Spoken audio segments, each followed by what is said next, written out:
Alright, we're starting. Oh, screen share the game.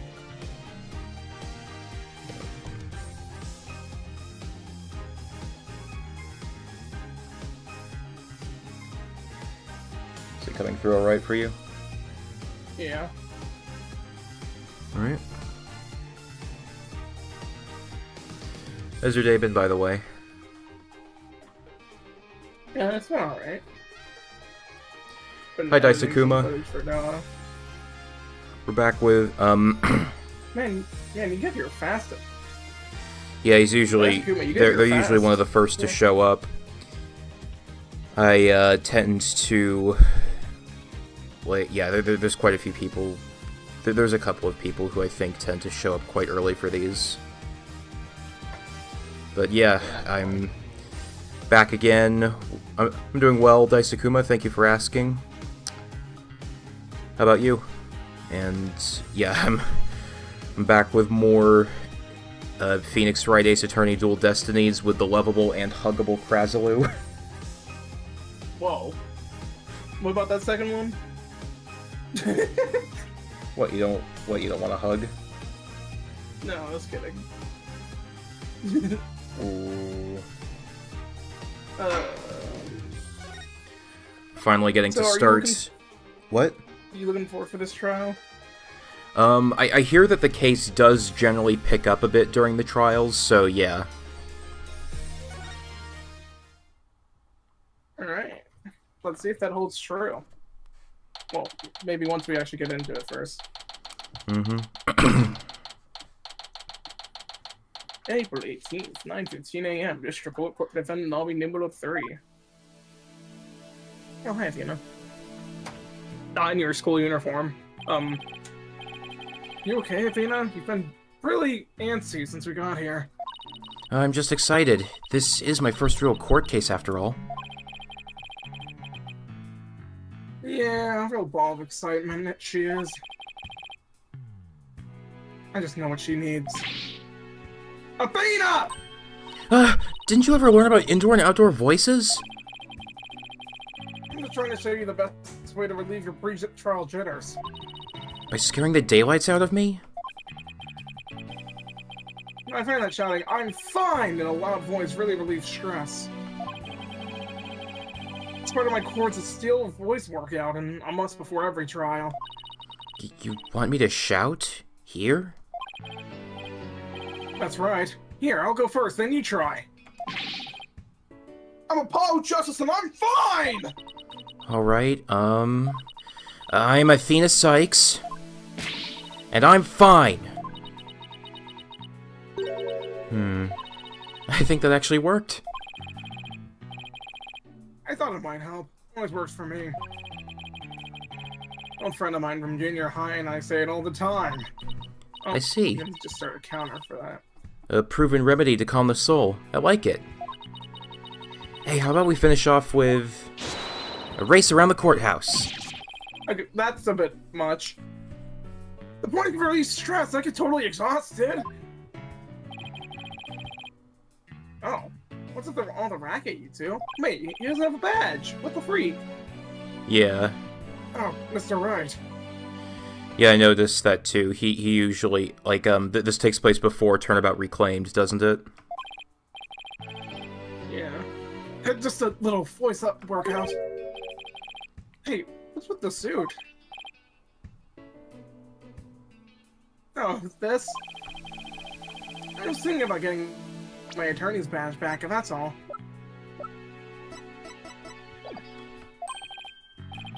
That's all? That's huge news! But why now? I have a feeling I'll be needed in the courtroom again sometime soon. But we can talk about that another time. A Danganronpa another time. How fair. Inquiring minds want to know. But wow.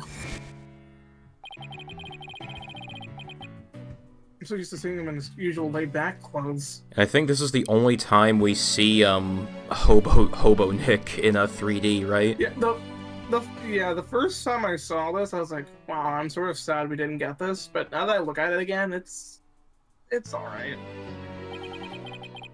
I think it's just the jawline that seems a lot less smooth.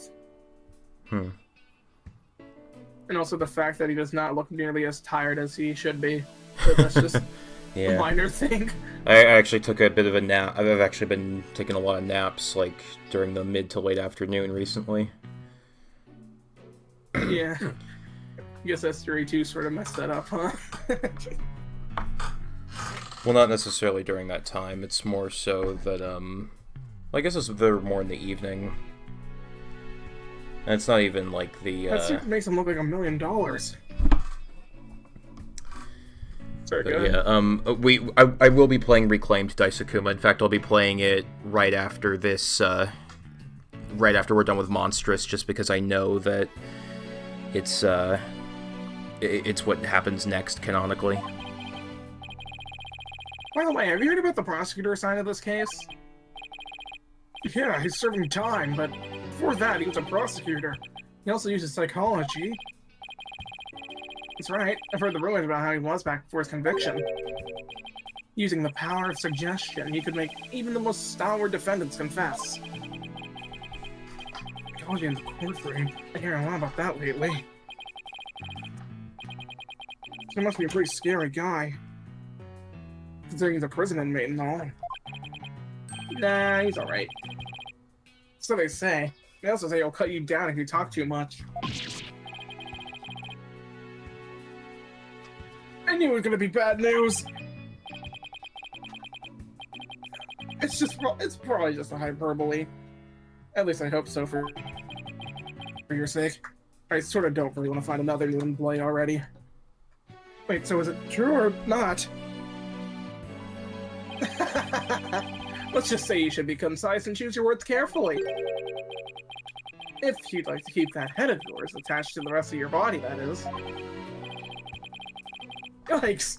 Better tone down my cords of steel then. So, are you all ready?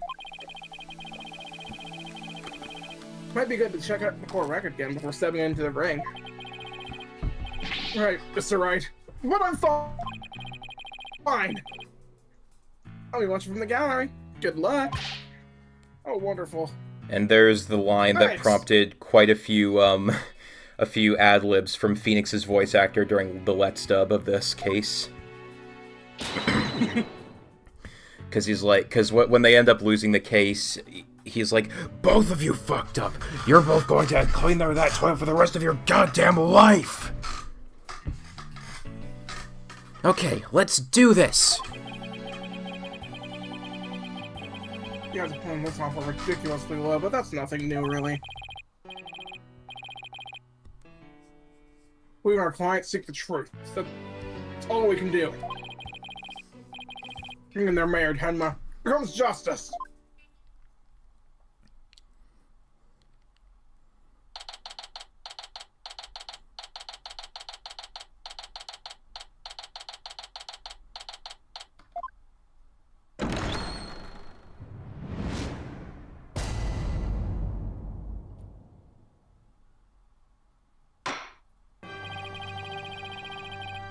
Court is now in session for the trial of Damien Tenma. No, Colin, that's Tenma Taro.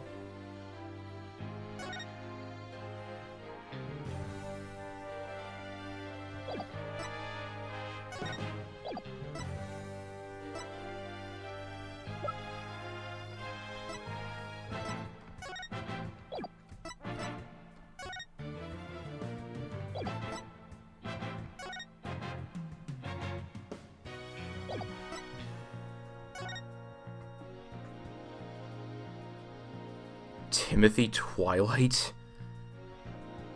Timothy? Yeah. Appellate Justice Defense Team Leader is ready, Your Honor! I know that big booming voice anywhere. Mr. Burr's out, right, Mr. Justice? Who's the young lady next to you, huh? I'm Athena Sykes, Mr. Justice's junior partner, and fresh out of law school.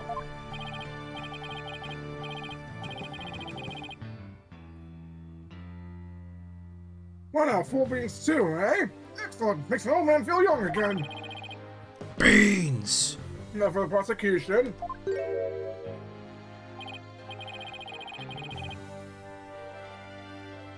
It appears the prosecution is not ready yet. Never fear, for I shall explain. It's just a minor procedural complication, Your Honor. The prosecutor for this case is being returned from prison as we speak. A prison? Oh, yes, of course. Afraid I almost forgot that he's fairly serving time.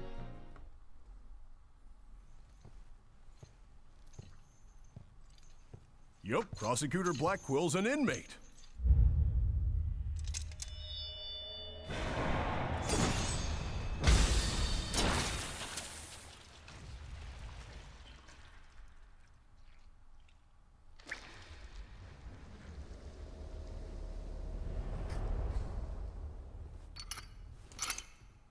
But even a convicted murderer still got a job to do and duties to perform.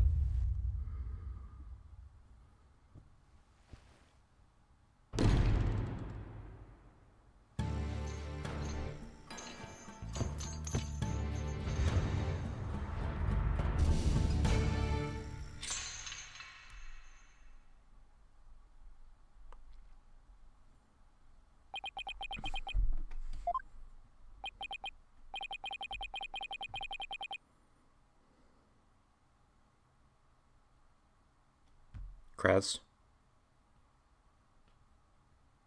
Starts grabbing the drink. What's that with his back to us over there? That's him. I'm sure of it. Prosecutor Blackwell. Is the prosecution ready?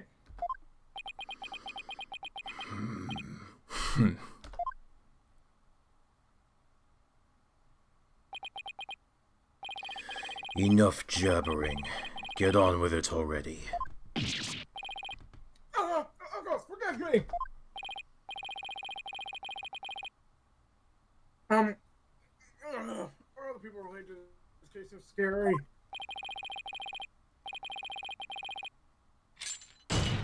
Cheryl must be a Blackwell if you... What's the matter? I love, like, all the chain rattling you get with his animations. Must we continue to fritter away time like this? It is all right there in the indictment. An opening statement would be pointless. Called procedure, sir. Pointless? Oh, well... It's like the cat, and in this case the prosecutor is the judge's tongue. But we need an opening statement as an overview of the case at hand! Well then, your boldness, if it's so very important, why don't you do the honors? Me? Who? Me? There's a term for people who whine and fuss about how they need silly, useless things, and then decide they no longer want them once it's theirs. A selfish old fool. Huh? Wait, was that the prosecution's opening statement? Old dotards such as you are a plague upon the young. I pity your poor grandchildren, or is it great-grandchildren?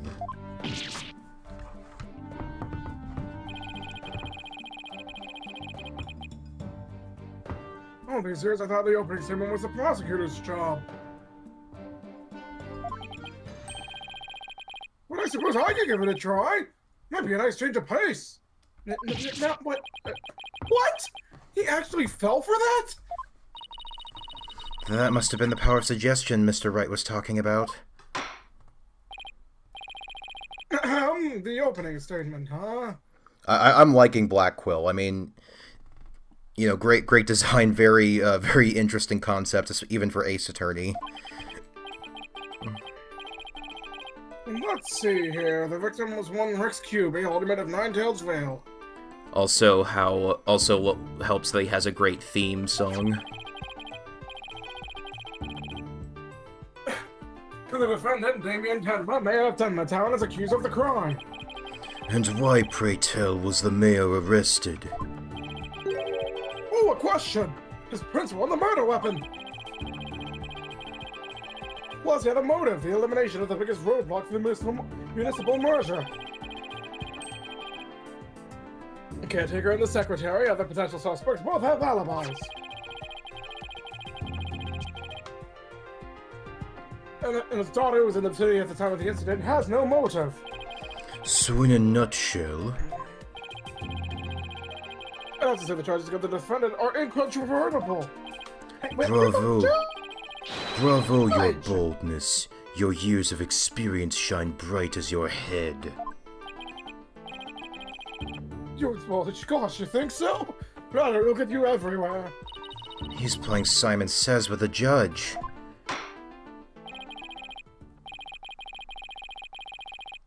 Moving right along now, let's hear from our first witness for today, Detective Bobby Fulbright.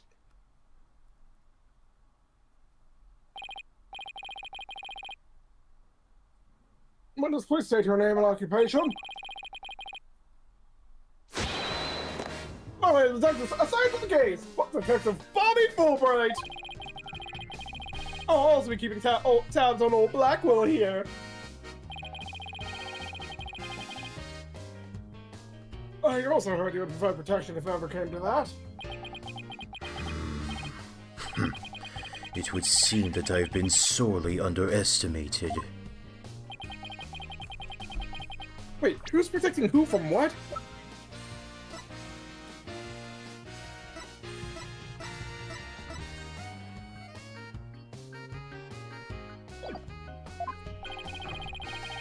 Still, I truly believe anyone can turn their life around.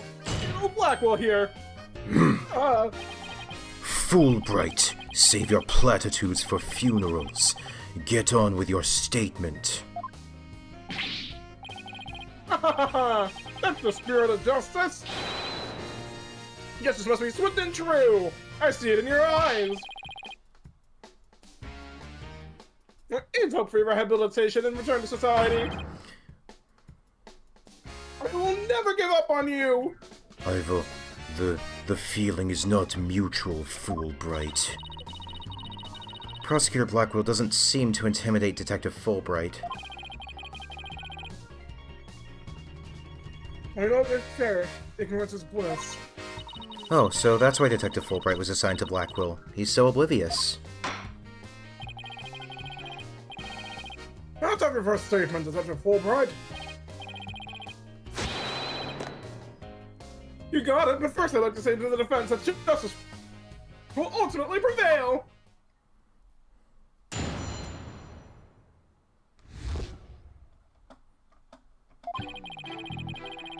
Alderman Kyubi was murdered with a spear that had been on the wall. Fingerprints of the defendant, Damien Tenma, were found on the murder weapon. At the time, Alderman Kyubi was asleep from a drug he unwittingly ingested. Mayor Tenma attacked his helpless victim, impaling him like a human shish kebab. Then sudden pain jolted the victim awake and he stabbed a statue and struck back.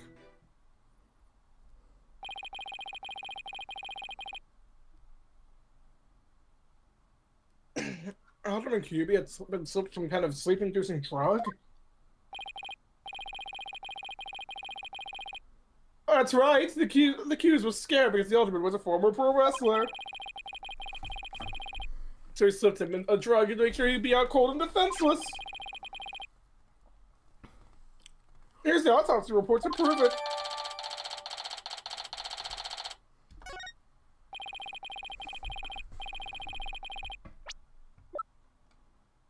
And the victim murders their attacker's attacker despite being impaled by a spear? That sounds almost superhuman. Is it even possible? Well, he was a former pro wrestler after all.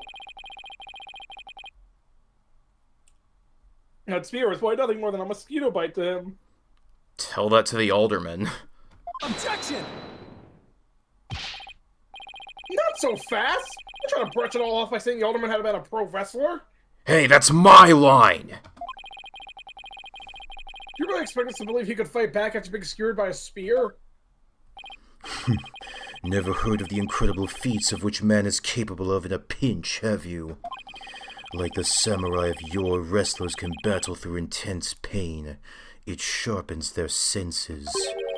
I used to talk about it with a former wrestler I met in the clink. Take over for a sec. I'll be right back.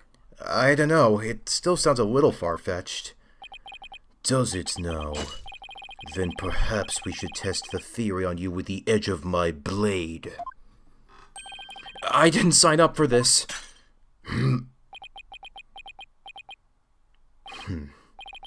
And so your life is spared. For now. Please let those shackles be made of titanium. I don't want to die. Haha, my investigations are as thorough as they are foolproof, or my name isn't Fulbright. I vow to resign immediately if I ever make a false arrest. The accused's prints were on the weapon, and he's the one person without an alibi. Quite decisive evidence. Wouldn't you agree, your boldness? The defense is sounding guiltier by the minute. He has a judge leaning toward a guilty verdict, and the trial's just barely begun. What's more, a curious rumor about the accused is making the rounds. They say he seeks the merger for the purpose of freeing Tenma Taro from his imprisonment. Truth be told, I can think of no real reason to show interest in that backwards burg. Perhaps he's a complete nutter and really does seek to release an imaginary demon. Either way, he is raving mad and more than capable of murdering the alderman. That mare's a strange one, all right. I already went to a blood drive, but instead of donating, he tried to make a withdrawal. Order! There will be no gossiping in my court! Your boldness, please take a gander at those charms plastered across his cranium. I hear they're meant to keep him safe from possession by the demon Tenma Taro. Then again, perhaps he's already under the demon's spell. Behold! The lunatic appears poised to lunge at you at any moment. Ah! The rumors and quirks of Mayor Tenma have no relevance to this case. Besides, those charms on his head, they're just a fashion statement, I think. Come to think of it, such things don't seem relevant to the case, do they? The prosecution will refrain from dragging our client's reputation through the mud. Oh, what a dreadfully fearsome lass we have here. Whew, thanks for that lifeline, Athena. Careful, Apollo. He has the judge dancing in the palm of his hand. The power of suggestion is one of the more powerful tools in Simon Blackwell's arsenal. He's trying to manipulate everyone's impressions to suit his objectives. This guy really is bad news. In any case, it seems the victim did manage to defend himself despite being impaled. What sort of weapon did he use against his attacker? None other than this statue right here. It appears to be a statue of two strange creatures locked in battle. Two yokai, to be exact. On one side is the nine-tailed fox, and on the other, Tenma Taro. Quite interesting if you think about it. It's as though this very case were rendered in art.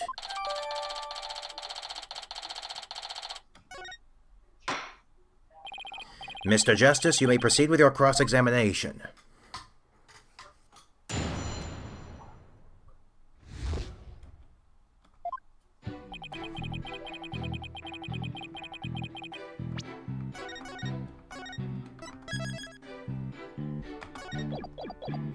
Hold it!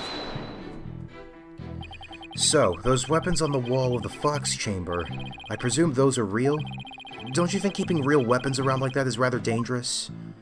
No matter what he collected, the alderman insisted it be the real deal. For instance, he had a real demon's club in his possession. Apparently one of his ancestors claimed it after defeating a demon in battle. What? That's gotta be an old wives' tale. The alderman had pure, unadulterated justice flowing in his veins. Whatever he did it right. We've lost a real champion of justice in his death. Oh, the humanity! Nothing but claptrap and balderdash, if you ask me. Now stop your bleating and tell us about the weapon. Your wish is my command.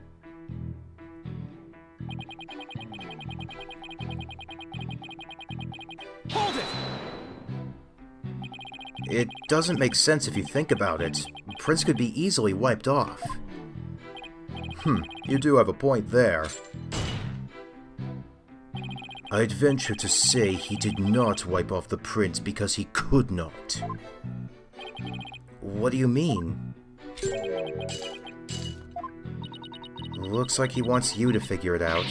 Well, don't just stand there, show him who's boss. I'm totally lost, so why don't you just tell me the answer already? I don't think he saw that plea for help. You feeling alright, kid? Running a fever, perhaps? I wish trials came with a reset button. Well, the specifics may yet come to light. Please proceed, Detective Fulbright.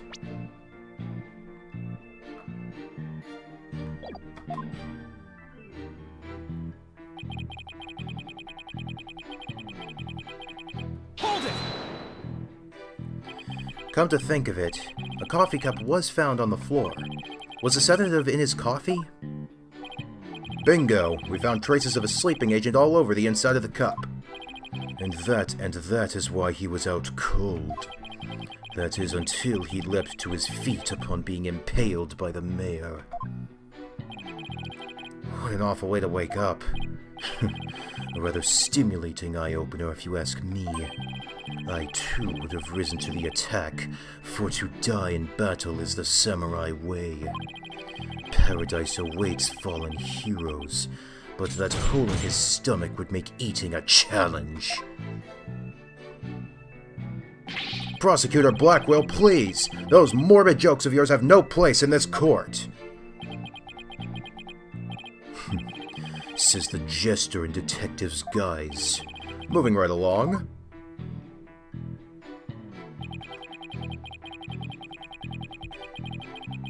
Hold it! Alright, I'm back. Alright. So the alderman was drugged because he was really strong? Did you see those rock-hard muscles of his? I'm surprised the spear even managed to pierce that armor like musculature. Certainly a way to put it. I'm completely jealous of that righteous body of his. Well, he did look pretty buff, even in that suit he had on. Quite a difference when compared with a yellow belly like you. Yellow belly? Who even says that anymore? Yeah, and the color's all wrong, too. Oh, I know. How about a squishy red tomato? I'm going to strike both of your comments from the record.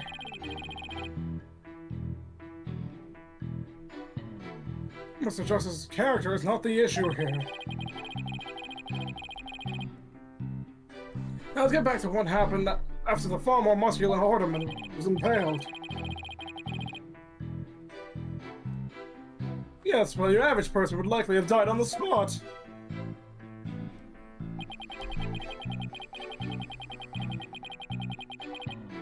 Hold it!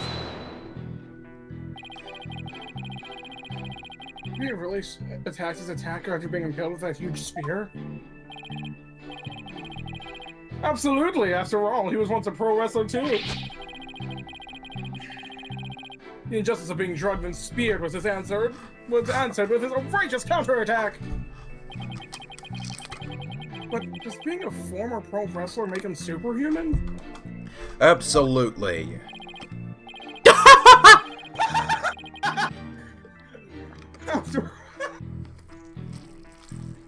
After all, he was one of the good guys, like a superhero on the side of justice. Even though he was retired, he could still don his superhero guise in times of need. Objection! Slander, you need to lay off the comic books, detective. We're talking about real life here. Setting aside the half-wit's flights of fancy, the fact is this. The court-ordered post-mortem concluded the victim moved after his skewering. So we found the strength to somehow attack his attacker, huh? Detective Fulbright's testimony sounds airtight. No wonder he's so confident. No, he only thinks it's airtight. It's up to us to poke holes in it. That part about the alderman fighting back sounds like a big hole waiting to be poked.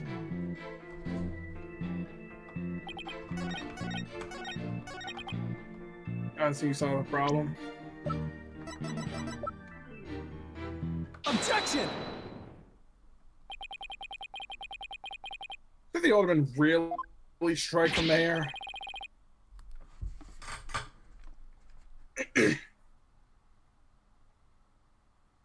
Are you questioning my sense of justice?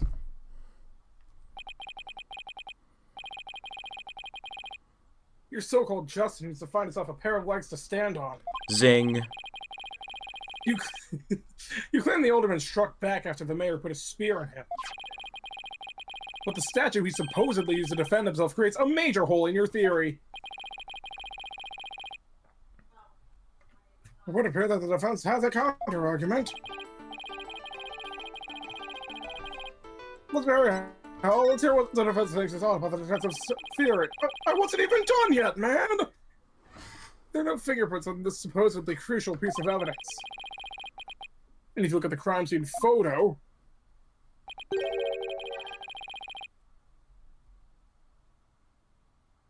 you'll notice that the alderman isn't wearing any gloves. Yes, I believe he is quite gloveless indeed. Loveless. No. If he touched the statue with his bare hands, he should have left some fingerprints. You did take that into account during your investigation, did you not? God, this can't be happening! Did I arrest the wrong man? Quite the You did it, reaction Apollo. to one contradiction. You knocked Detective Fulbright off his high horse. Well, there's just one point in our favor.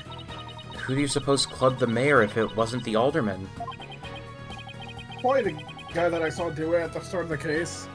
I mean, What? if it wasn't the alderman... Nothing. No, nothing. I mean, someone else must have clubbed the No, mayor. it sounded like you Well, said if your someone client else. isn't- yeah, definitely. You mean there was a third party there in the Fox chamber? Well, let's think. If our client isn't guilty and the victim obviously didn't do it, I wonder what Then that it was a would mean. suicide! Oh, I guess we're ignoring the part where I said the victim didn't do it. There certainly seems to be a hole in the prosecution's argument. Prosecutor Blackwell, would you care to respond to the defense's allegations?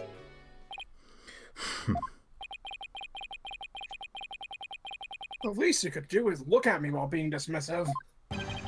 Your mind is as dull as an unhoned blade, Justice Dono.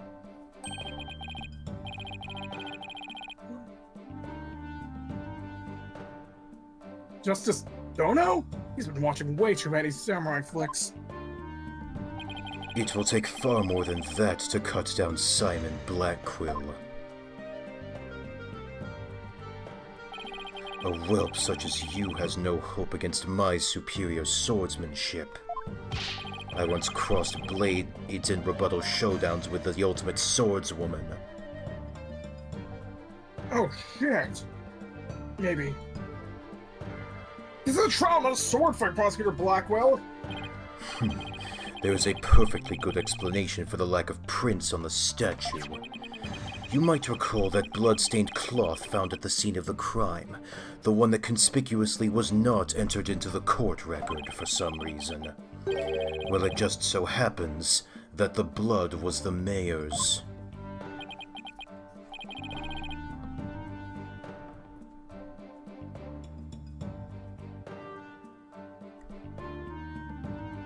So, what are you getting at? Hone your mind, boy. Why was there blood on that cloth? Solve that riddle and you shall see that the hole you thought you found is but an illusion. Now let's see, how was that cloth used? Was it used?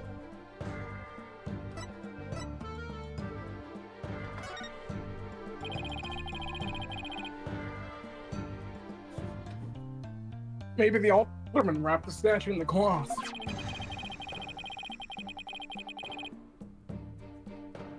And sure, he wasn't touching the statue. Yeah, Rex when he used actually, to yeah, strike back. that's probably wrong.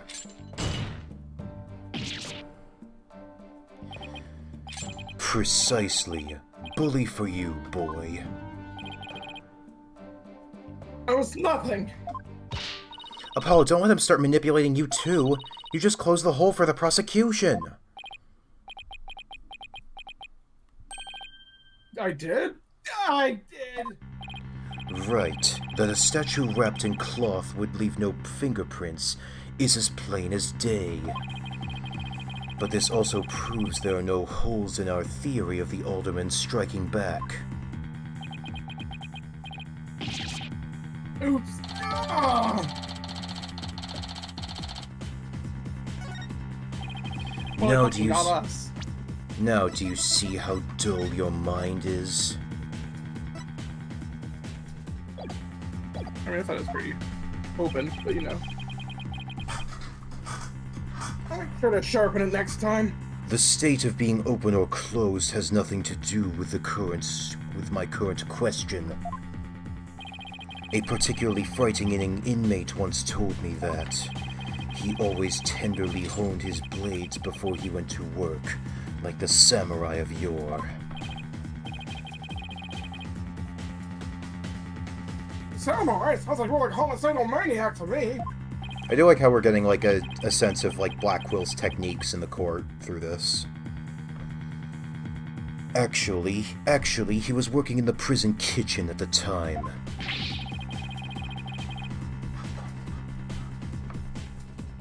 Wait, so the inmate was a murderous samurai prison chef? It would seem the victim and his killer were the only ones there after all. I'm kind of attached to that Apollo. Apollo, I just thought of something. If they didn't find anyone's fingerprints on the statue, who's to say someone other than the alderman didn't hit the mayor with it? When I think about that, anyone could have not left their prints on it. That sounds sarcastic. Then who, pray tell, struck the mayor with the statue? Please illuminate us with your wisdom, young lady. There's only one answer. The real killer. Prove the existence of this real killer, then. What evidence have you? Oh, I'll give you evidence, all right. Okay, let's cool it down. Are you sure about that, Athena? To borrow your words, Apollo, I'm fine. Take a look at this. Black feathers and tracks allegedly from a yokai were found at the scene. I believe they're from the third party who struck the mayor with that statue. Is the defense actually suggesting some sort of monster killed that alderman? That's exactly what I'm suggesting. Objection! No, Athena! You just lost what little credibility we had left! Oh, please, we have a full bar. We're fine. Ah! Sorry. Guess I got carried away. Mr. Justice, we've got no time to deal with objections between the members of the defense. Sorry, Your Honor. It's just this kid's still, well, you know, a kid. You meanie. I'm reporting this to Mr. Wright. So is this court to believe that the feathers tracks are from a yokai, as you put it?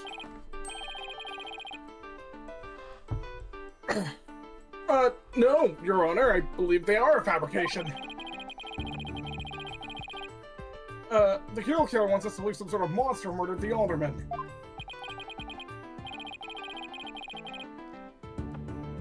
Interesting, and why do you suppose the real killer would do such a thing? Why indeed?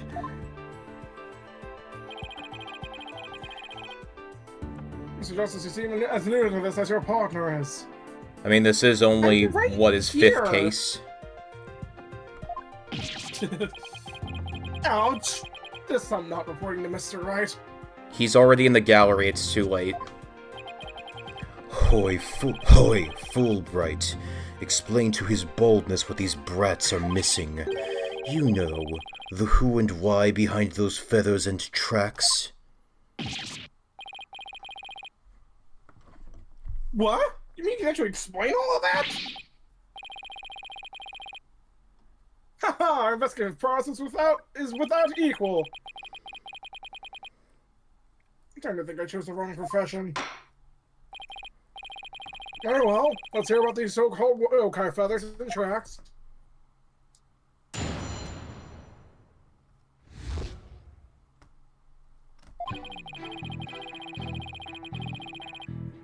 Dark centers on one man's attempt to crush opposition to the municipal merger.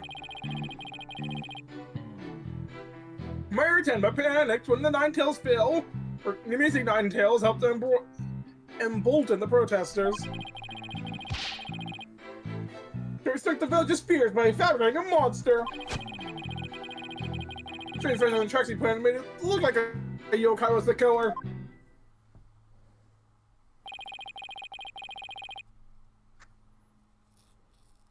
Those feathers and tracks stoked the villagers' fear?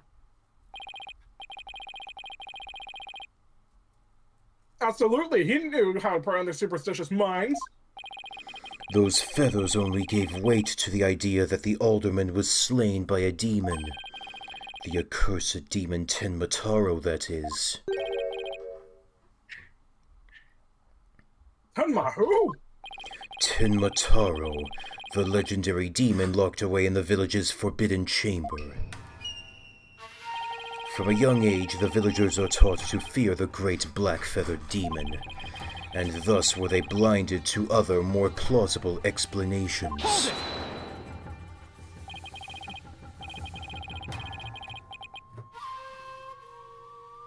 Hold on for a second, before we start letting our imaginations run wild.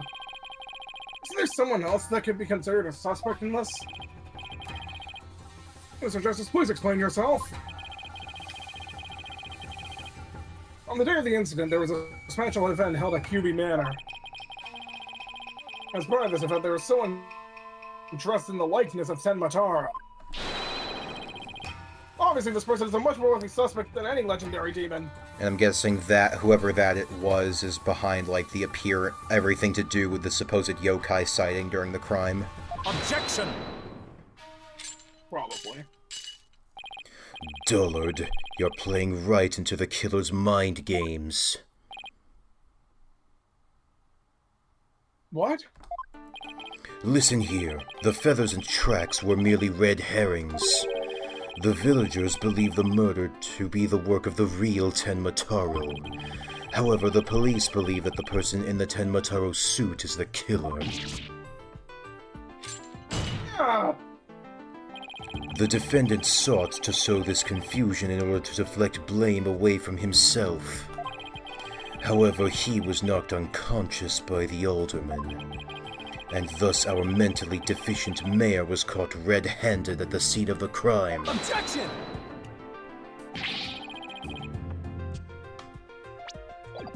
Do you honestly think Mayor Tenma would do something so stupid? Yes. Objection! The evidence speaks for itself. Fulbright! Right, as the mayor's last-ditch effort to stop the opposition. Oh, before things got crazy. The amazing Nine Tails was feeling both the yokai crazy and the anti-merger movement.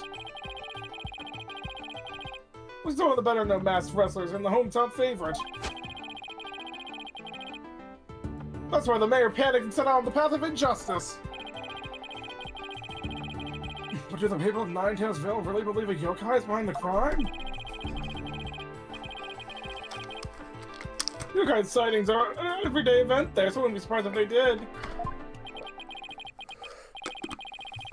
I must say, a crime that preys on innocent, impressionable minds. Just so, a particularly silver-tongued inmate once had the following words for me. The innocent of heart are the easiest prey. You don't say? Was it like a con artist? No. He was framed for the murder of his beloved. I actually felt sorry for the poor chap. Wait, so he wasn't the predator, but rather the prey?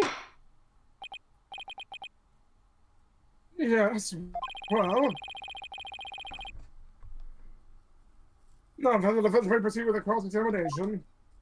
This is a bit of a flaw that I didn't really think about until someone pointed it out to me.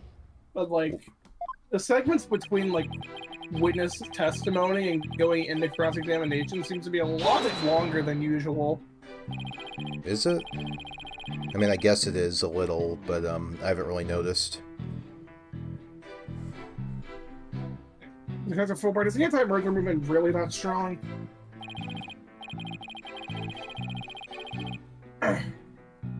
Oh, absolutely. The creator on yokai costumes going down with Tenma Taro. Mayor Tenma. Oh, I keep reading it as Tenma Taro. Because I keep skimming it because I'm doing other stuff. And just the other day, they stormed Tenma City Hall claiming it was a den of vipers. What? But when the accused showed his face, the angry mob scattered like leaves upon an autumn wind. For you see, lowly yokai are no match for Tenma Taro, the Dark Lord of their kind. Second only to the Archlord, Nag. Wait, are the villagers scared of Mayor Tenma or Tenma Taro? I'm confused. I think you mean Mayor Tenma. You need to get the wrong impression about the guy. Detective Fulbright, why do you suppose the defendant would commit such an act? Because he felt like it? I don't know. Hold it!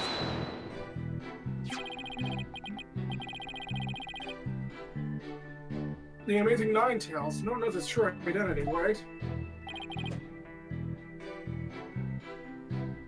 Yeah, that's right. He was a lone wolf, or otherwise he didn't belong to a wrestling federation. He worked like a shooting star, defeating one Tenma town wrestler after another. And before anyone knew it, he was champion. Like the samurai of yore surrounded thick with enemies, he cut them down one by one. It was a complete and utter loss of face for Tenma Town Pro Wrestling. It was amazing! If there ever was a real superhero, it would be him! I dream of becoming a true champion of justice like him someday! I bet Detective Fulbright would be a great pro wrestler. He could even team up with Prosecutor Blackwell. Police detective and a prisoner in chains? You know, I think people would actually pay to see that. I know I would.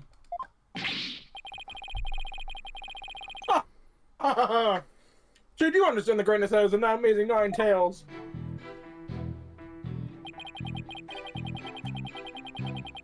Hold it!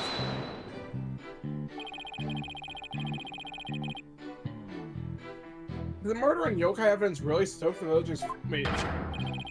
Didn't we press this? Or, No. Absolutely, had an immediate effect! Are you Yes, because I'm pressing enter and it's not... Okay. I think it like- started somewhere into another one. Yeah. Oh my, is it really that bad? That superstitious lot. It's as if Jack the Ripper had been set loose in their village. The mere thought of that demon lurking about is enough to spark a mass exodus. I see, that's a very persuasive argument. The mere thought of his honor buying into Simon the Psycho Slasher's words makes me want to spark my own exodus or out of the courtroom right about now. So you see, there can only be one reason why anyone would plant those feathers and tricks.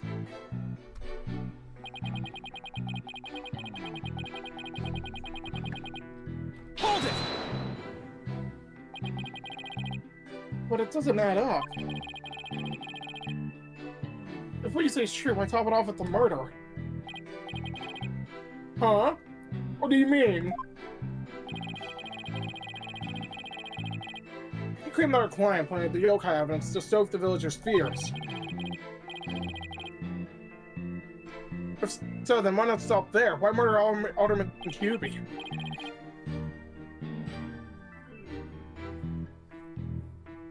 Excellent point.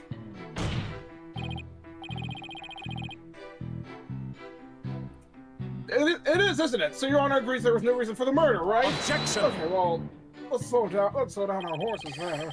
Perhaps the killing was on the spur of the moment. You're saying it wasn't premeditated? From the outset, I had no intention of paying heed to any of your babble. However, the fact is the mayor made a startling discovery.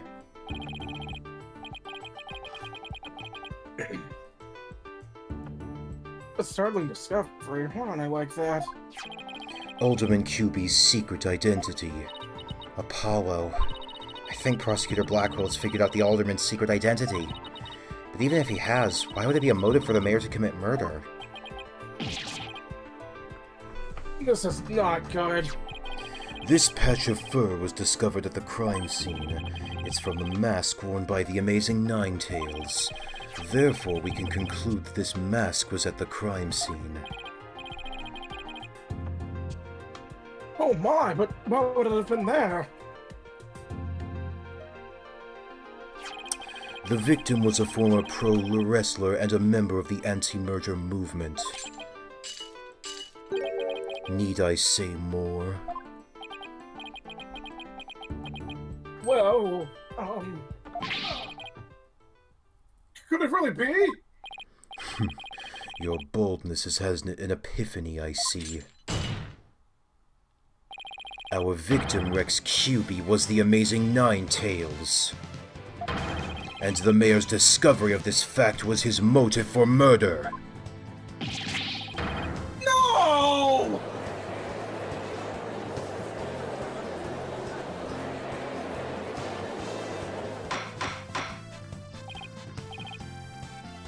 Order! Order!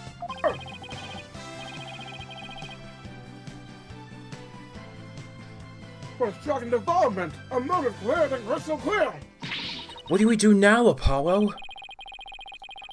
Anything inside the Alderman's secret identity is the mayor's motive for murder. At last we've reached my real point. Why did the Alderman have to forge a secret identity? Does it not pique your interest, your boldness? I admit it does. It is all they to create an alternate personality. Just to secretly participate in the anti-merger movement. Very astute of you, your boldness. Right, now take a look at this. If you value your dearest life, you will embrace Ninetails Dell with Tenma Town. This Bible letter was found in Alderman Kyubi's pocket.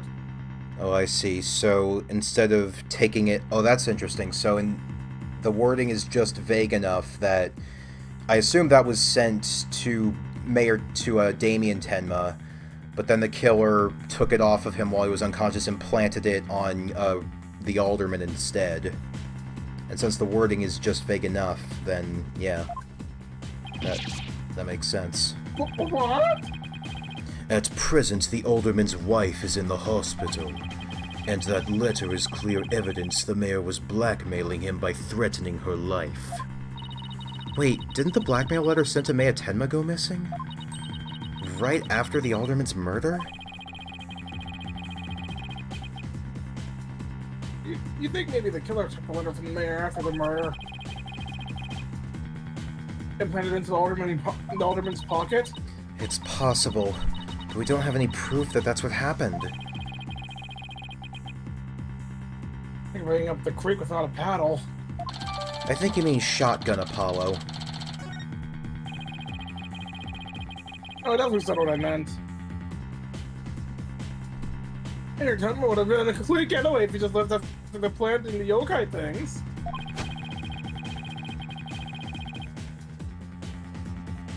but he was knocked out cold by his sudden decision to kill the amazing Ninetales! The amazing Ninetales counterattack that brought the crime into light.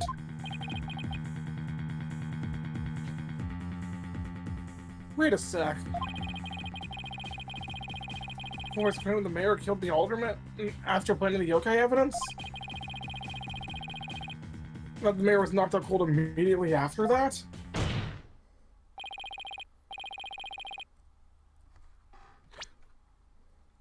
Detective Fulbright, please add that previous statement to your testimony.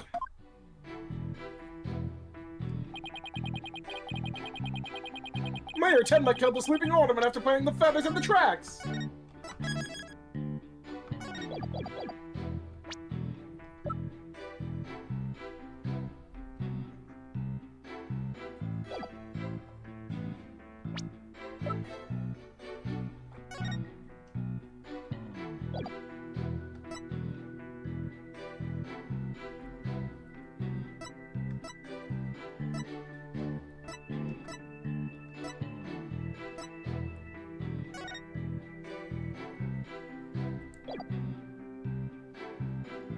Objection!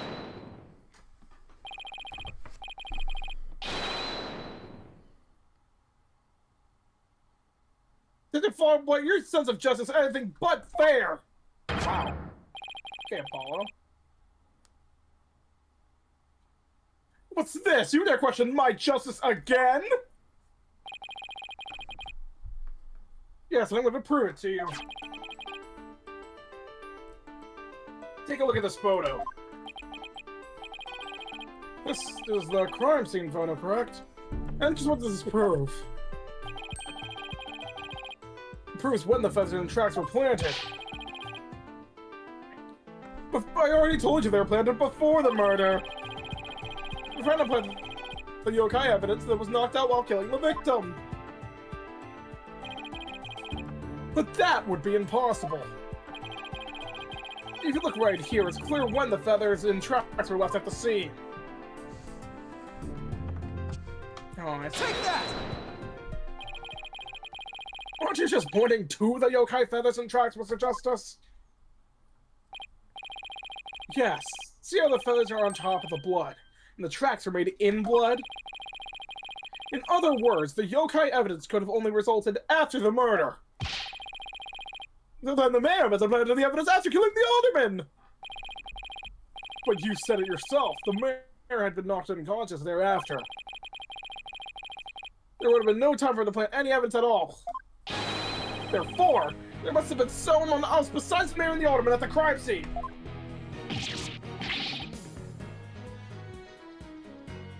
There must be some mistake!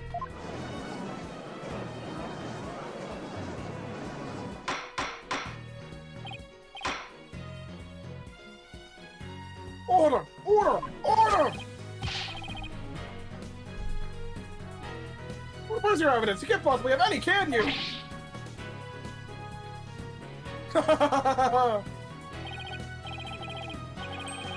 Evidence? Oh, I have. In fact, I have an eyewitness testimony for you.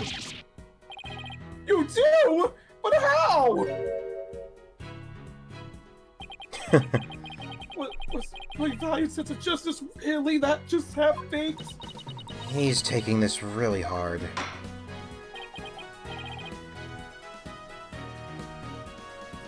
Mr. Justice. Was this testimony regarding a third person?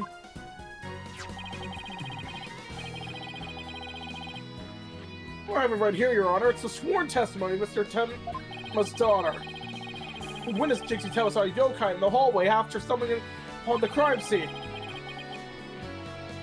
It was the demon Tenma Taro. He's the source of those feathers and tracks!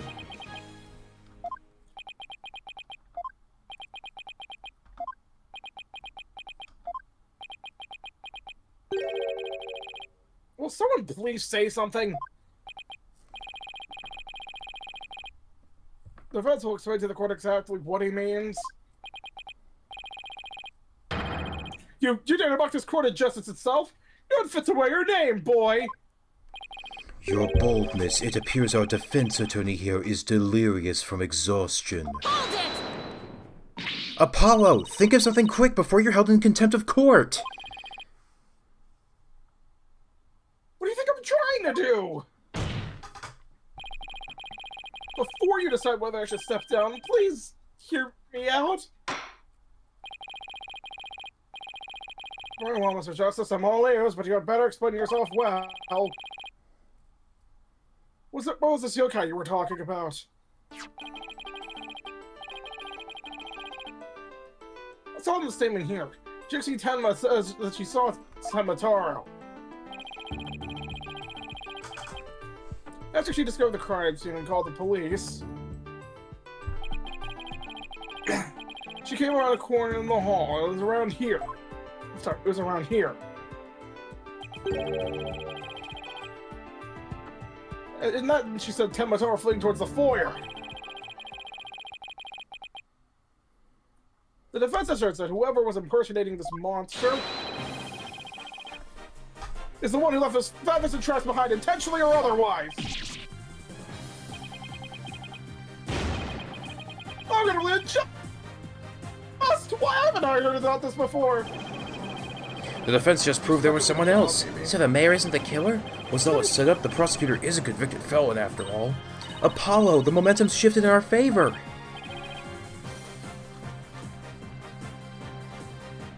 Good, let's keep it that way. Objection!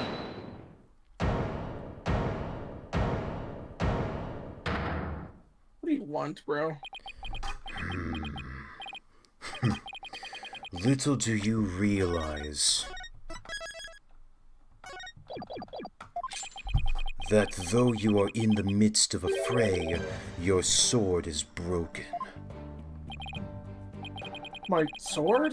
I didn't know I even had one to break.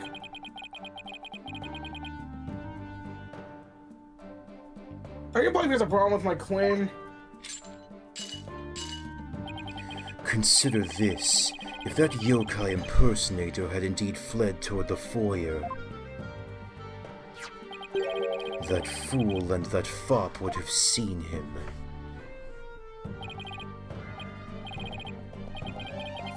Fool and fop? Oh, you mean Filch and LaBelle? Well, you know, now that you mention it. Both Phineas Filch and Florence LaBelle were in the foyer at the time. But they haven't stated that they saw a yokai, have they? Did you ever consider that yokai was but a figment of a scared little girl's imagination? Why didn't those two see Temataro?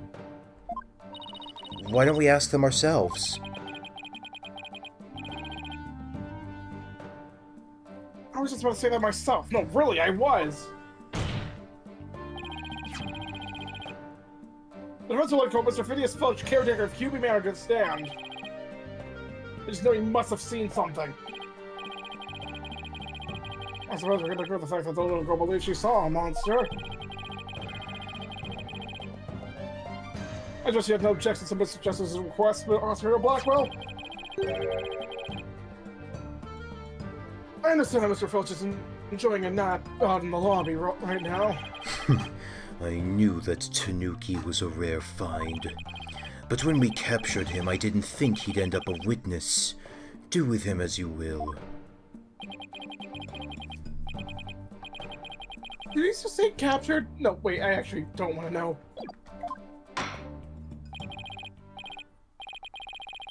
Very well then, bailiff. Please go wake up Mr. Filch and escort him to the witness stand. Hi, Reiwas. One of state's name and occupation for the court, please. The name's Filch. Phineas Filch. Caretaker of Kyubi Manor. Oh, and, this is for you, your lordship. Just a little something I thought you might like. Oh my, what a fabulous pair of shoes! And your own will do just fine.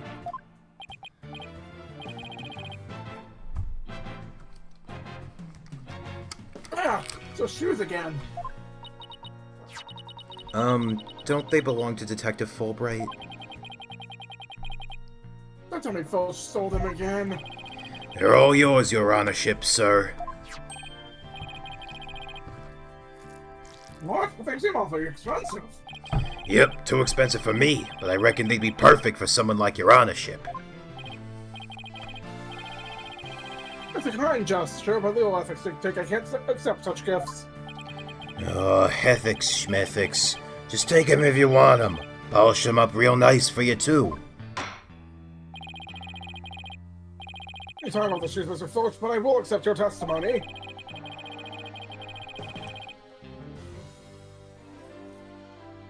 The court would like to hear whether you saw Tematara in the foyer or not.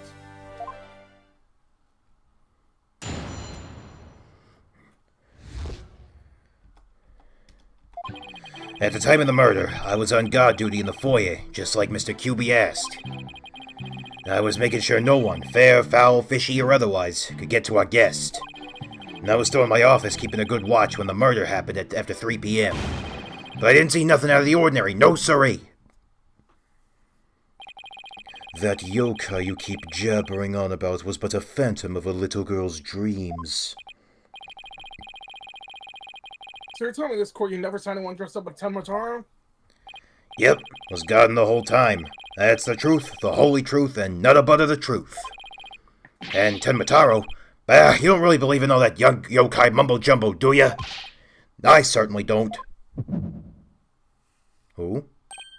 Oh, brother. Huh? My bracelet. That's... Something the matter, Apollo? My bracelet keeps squeezing my arm. Really?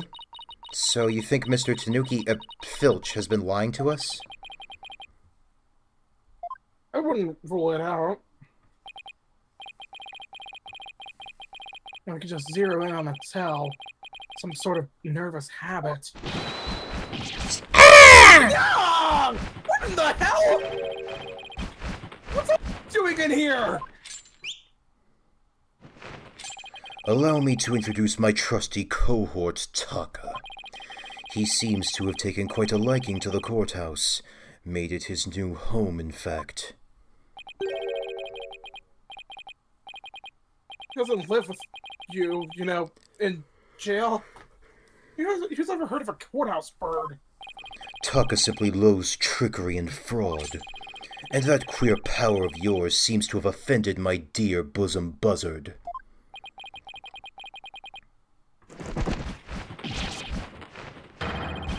What the? The elevator was not squat like this!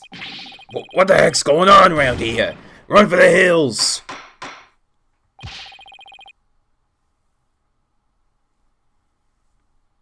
No pets or other animals allowed in the courthouse, please! Ah! Somebody help! I seem to recall your boldness presiding over a trial where a parrot was brought in for a cross-examination. As for Taka, he's merely having a bit of sport. He won't harm you, save when truly famished. In that case, Prosecutor Blackwell, you ensure your fellow friend is properly fed! Looks like we have to do this the old-fashioned way.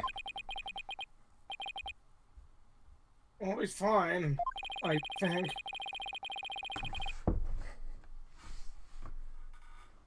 If there was someone dressed as Tenmataro there, Fletch should have seen them. Just have to put it on faith in the Jinxie right now. Mr. Justice, please proceed with your cross-examination.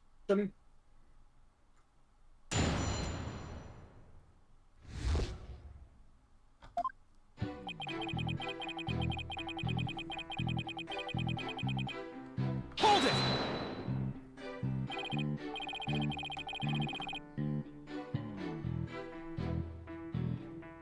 Mr. Phillips, why did Alderman Kyubi have your handle guard duty? Because he trusts me? I am the mayor's caretaker, after all. So you took said guard duty seriously, right? Let me tell you something about me. I'm... Yipes! Listen here, you little Tanuki. Get straight to the point and be quick about it. The court wishes to hear what you did or didn't see in the foyer, and naught else. Yes, of course, sir. Right away, sir. Huckle's got completely under his thumb. Like I said, I was guarding the foyer entrance that day.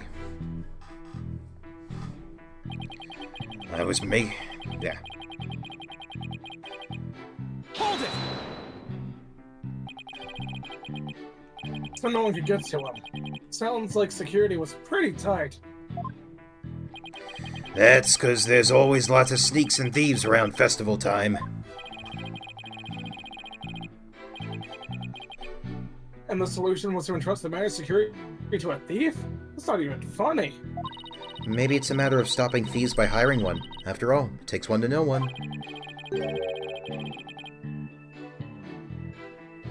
I don't know, it seems like letting the fox guard the henhouse to me. So the witness suspect that he took his guard duty seriously? Yes, sir, your honorship, sir.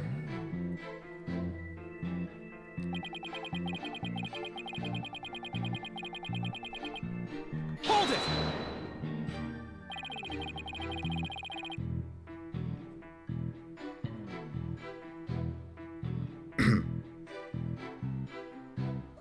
Did you really keep an eye on the floor the entire time? Poor old Filchy. Been working hard my whole life. Only to be smeared by some greenhorn in his fancy schmancy suit and silly haircut. Sorry, Mr. Blackwell, sir. Didn't mean to get off subject there.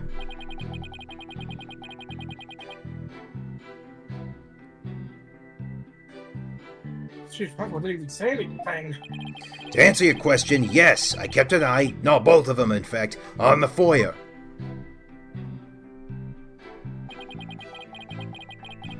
Hold it!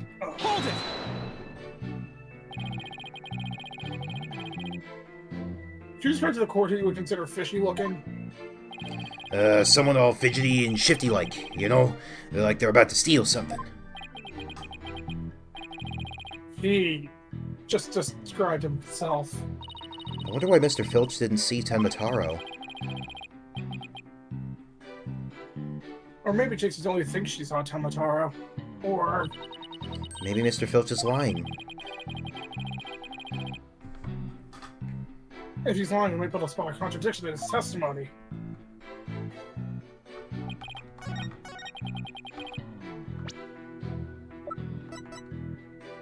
Objection!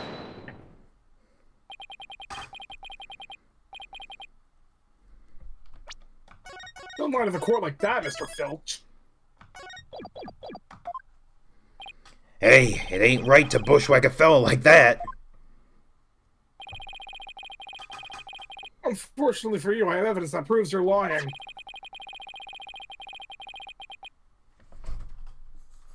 If you look at this TV listing here, you'll see at the time of the crime,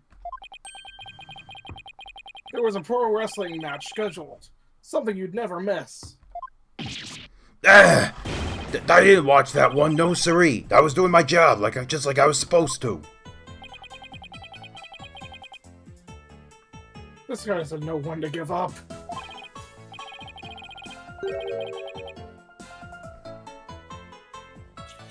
Mr. Phillips, someone even circled the match. It was you, right? Die! Not only that, you even told me you watched it. You said, and I quote, "It was a complete disaster."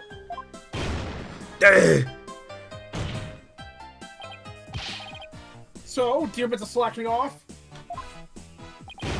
You can't trick me with your Rudy-poot lawyer talk. I'm one of them professional types, too. I can do double duty, watching TV in the foyer at the same time. The only thing Filch can claim to be a professional is a professional thief. But not a great thief, right? Who are you, Mr. Justice?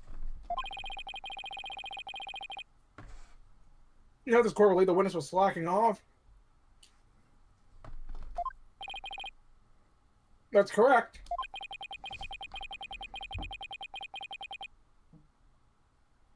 He claims to have been watching TV and the foyer at the same time.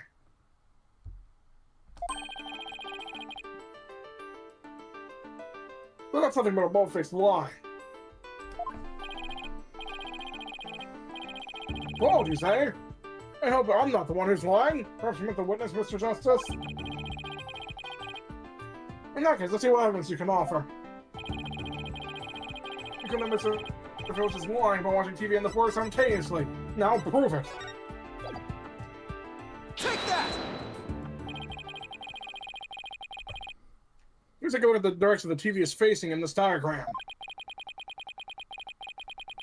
Unless Mr. Filch's eyes were his right ear should be, I think it was impossible to watch the foyer entrance and the TV at the same time. Did you not know about my third ear? Well, yeah, someone watching TV that couldn't possibly have been seeing the entrance.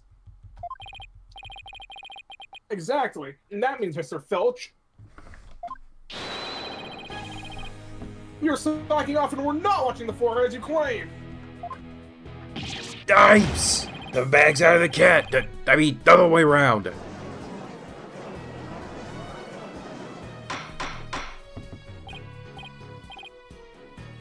Order! Order! Mr. Justice, Mr. Filch is less than stellar work ethic as well. Why is it relevant to this case?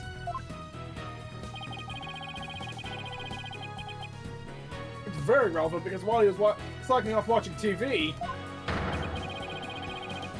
there really could have been a Tenmataro impersonator in the foyer. Objection! What now? Granted, this Tanuki was lax in his duties, but he still had the foyer entrance covered. What are you talking about?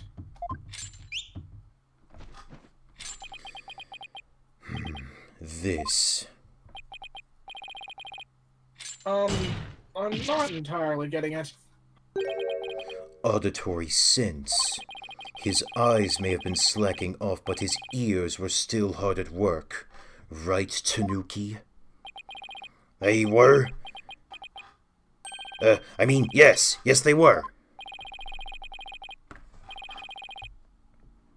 You already admitted to slacking off. Now you say you weren't?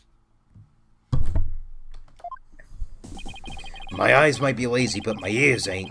I would have heard anyone in the foyer. You see, the foyer floor and stairway get all creaky squeaky when someone walks on them. Creak, creak, creak. Loud enough to wake the dead, I reckon. So you're saying you didn't hear anybody walk by? Yep, my ears were working full time. So who's the liar now, you no-good shyster? A lying thief calling me a shyster. Oh, this has to be the low point of my fledgling career. Gotta hand it to you, Mr. Blackwell, sir. You really are something else. I mean you don't miss a thing. And them bags under your eyes, they're darker than mine. Fair warning, Mr. Filch. Taka is particularly fond of Tanuki. Should you lie to this court again, you may suddenly find yourself on the menu. Die! Please don't eat me, Mr. Taka, sir!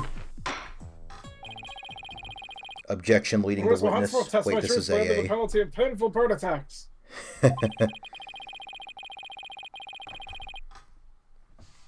With that in mind, the court requests that the witness revise his testimony accordingly.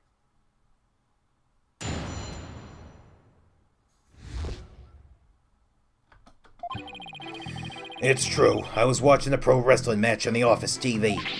My eyes might have been slacking off, but my ears, they were working overtime. The floor there's all creaky squeaky like. No way I would have missed someone walking by. So you see, there weren't no Tenmataro in the foyer. Superstition is the religion of feeble minds. Understand? A simple, rational explanation is best. Forget yokai, demons, and such. We must use common sense. For lacking that, our entire world would be but upside down. Says the convict prosecutor is totally a sign of the end times of the legal world. And besides, if there were any yokai roaming about, I'd nab 'em and sell 'em to the zoo. I wonder whether Jinxie was just seeing things.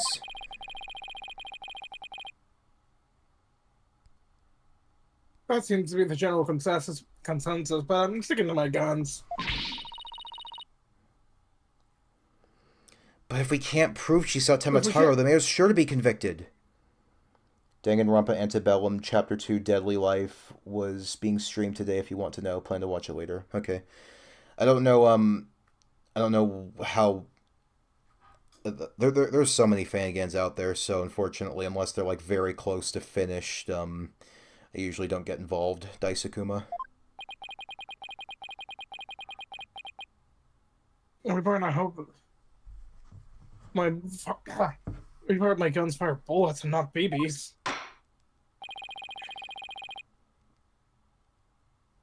Let's make cross-examine the witness.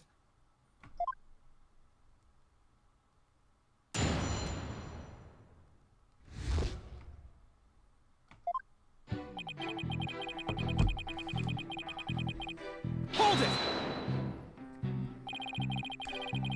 You are paid for your work, aren't you? So how do you justify watching TV on the job?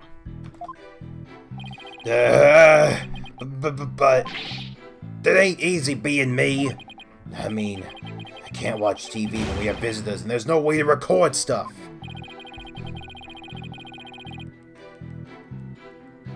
Sorry, am I supposed to be consoling you over your first world problems?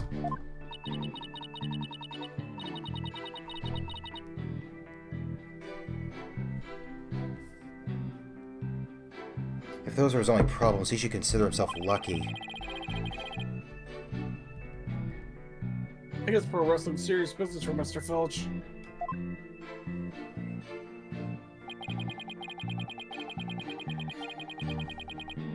Hold it!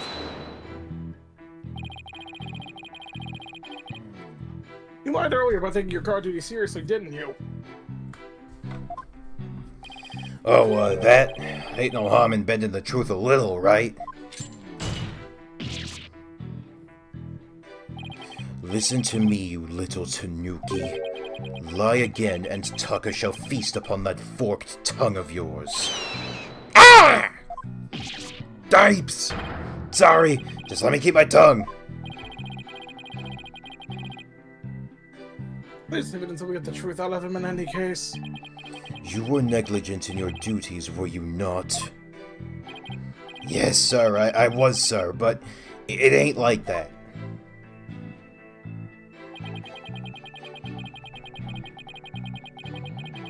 Hold it!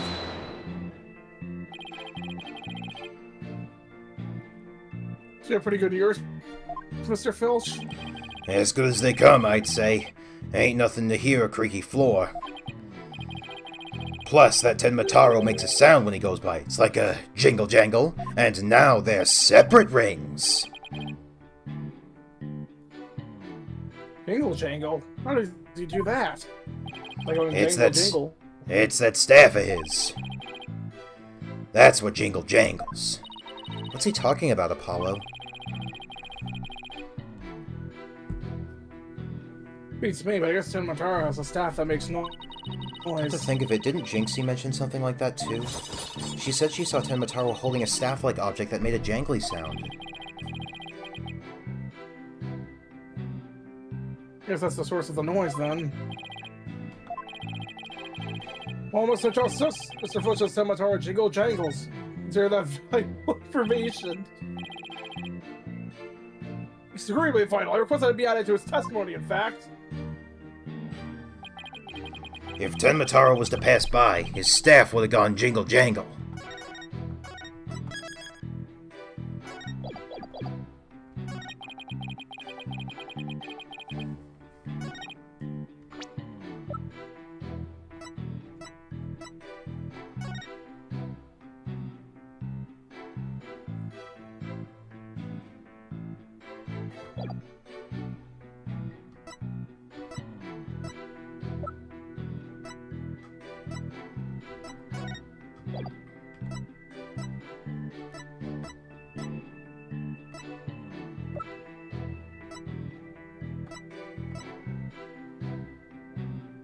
Objection!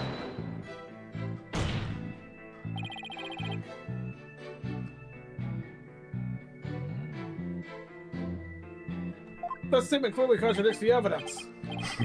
I object to you on personal grounds. The sole contradiction lies in what your faulty logic dreamt up just now.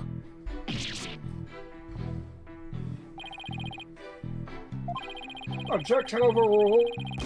Might will think twice before making such erroneous statements. Seems that statement didn't particularly conflict with the evidence. Hold it!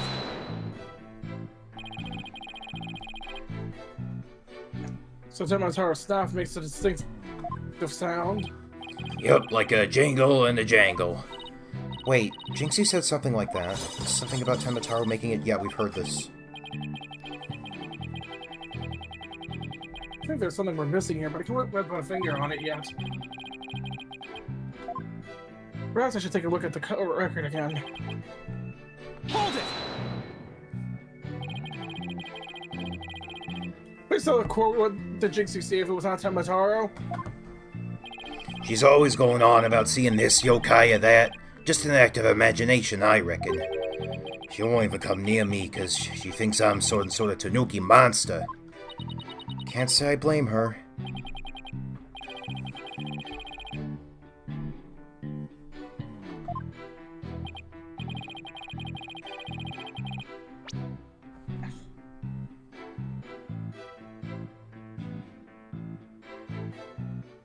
Oh, so Mr. Phillips, you chalk it up to a child's act of imagination? Yep, no Temataro or anyone else got in or out of Kyubi Manor on my watch. Apollo, what could this mean? Do you think Jinxie was just seeing things? Well, if that's the case, the details she provided were pretty impressive. If we're to continue believing Jinxie's statement... We'll have to uncover Filch's lie. Right, or find out why you can't tell the truth.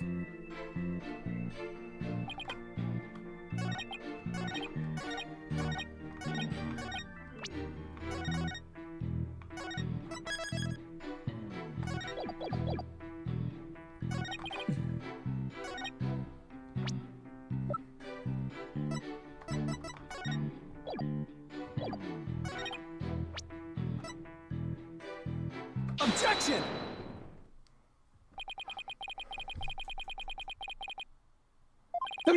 Tematora's staff would make a Oh jingly crap, I sound, you hit say? autoplay again. Well... well, I'm gonna say that your story doesn't quite add up. Is that something the defense would like to share with the court?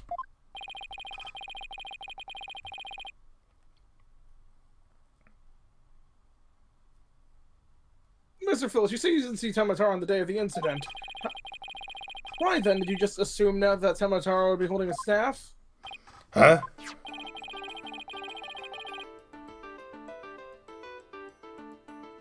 You see, the Temataro Jinxie saw held a staff in his hands. She started to sound just as you did, a kind of jangly sound. Yeah, so he was holding a staff. What's your point? Objection!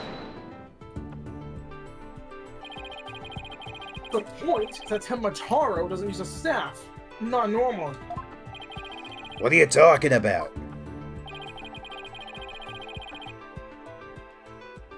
You see, this is the only known document depicting Temataro. Is there a staff in that picture, Mr. Filch? You're right, there's no staff. Not even a cane or a walking stick. Ah! The question is, why does the witness think Temataro uses a staff?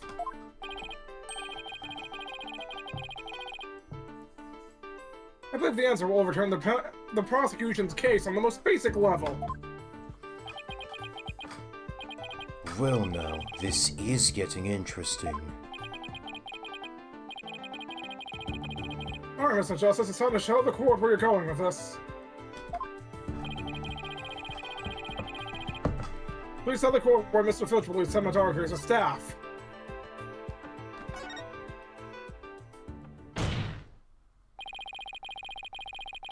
Mr. Filch actually saw Temataro right after the crime occurred. That's the only way he could have possibly known about the staff. Busted again! Bloody hell, you duplicitous little...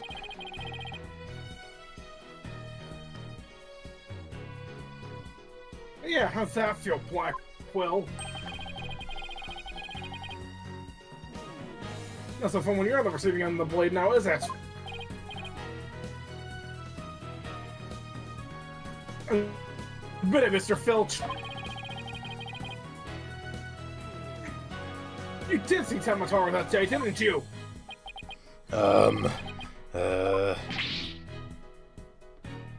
Well? I'm begging you, please don't make me say it. But clearly you did see Tamataro. Stop stalling and testify to that fact! No can do. No way, no how. You ain't got no idea how terrifying he can be. He? Mr. Filch still won't admit to seeing Tamataro, even though everyone knows he did.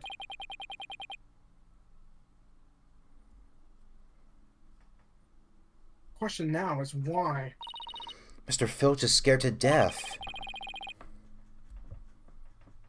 Is that why he can't admit the truth? Come to think of it.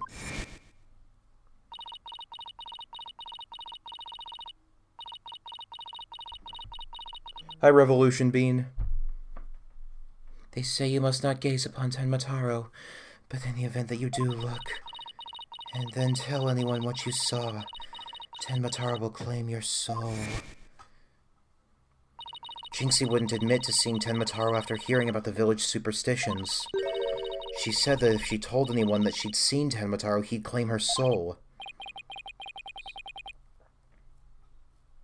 Wait, you think Filch believes that too?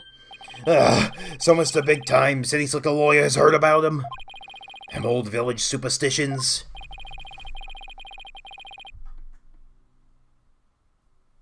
Will the first please explain what the witness is talking about?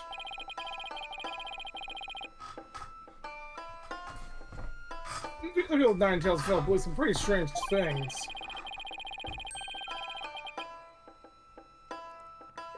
And their superstitions may be the reason why our witness can't admit the truth.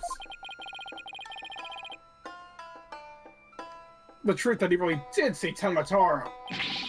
Darn straight, that's why. It's all right here. Knowing the superstitions will cost you your soul. See? That's why us folks in Nine-Tails Vale can't talk about seeing Tenmataro.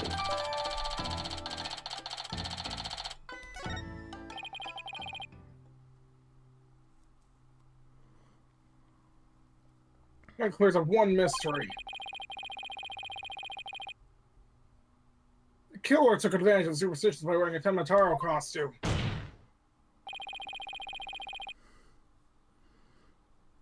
They knew about that the way no one, yeah, they knew that way no one could talk about him, so as if he never existed. Yeah, the defense holds this Tenmataro impersonator is the true killer.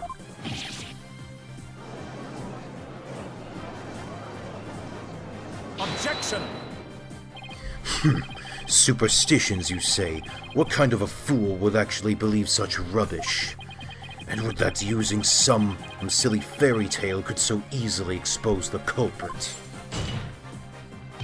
You'll need to come up with a more rational, common-sense explanation than that. Objection!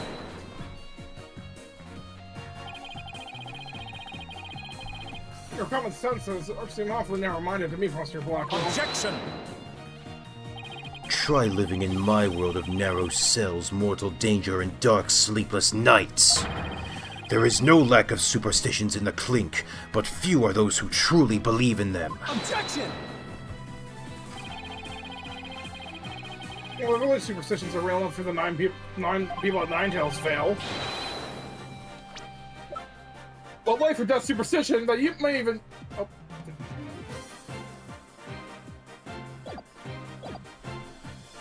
The life or death superstition might even make you a believer.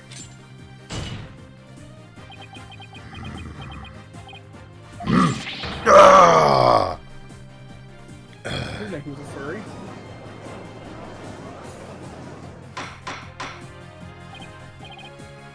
Order! I say! You fool of a Tanuki! 2 times now your lies have cost me. Sorry. I promise not to do it again. Heh. Tucker, my fine feathered friend, have at him. Yeah, he's gonna eat me alive. Head for the hills. Did he actually just run? I think so, yeah. He took off.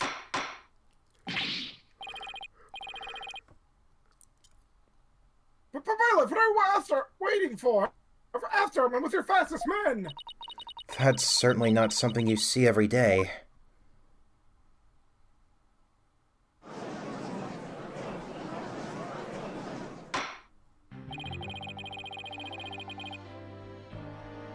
Over here, that's a new and important fact has come to light. A third party disguised as a yokai, Matara, was at the scene. And now you have 2 witnesses who can attest to that fact.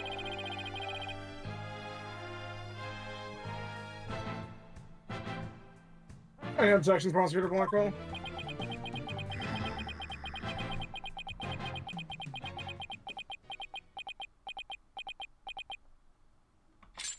I'm gonna take that as a no. Oh no. Oh! What? Huh? Ah! His shackles! I'm too young to die! Justice Dono, long has it been since I've been forced to draw my blade. You would best say your prayers. He's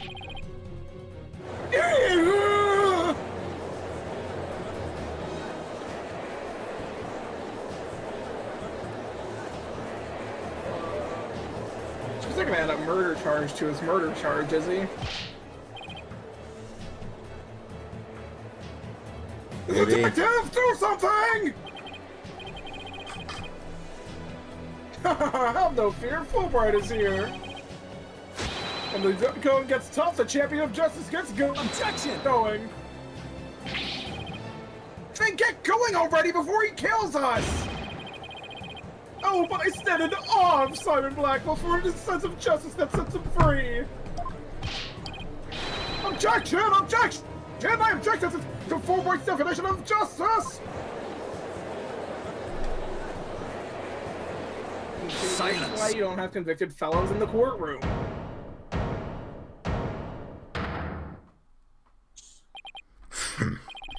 I'm not in the habit of cutting down unarmed cowards. Excuse me? Oh, well, in that case, Prosecutor Blackwell, can I ask you to,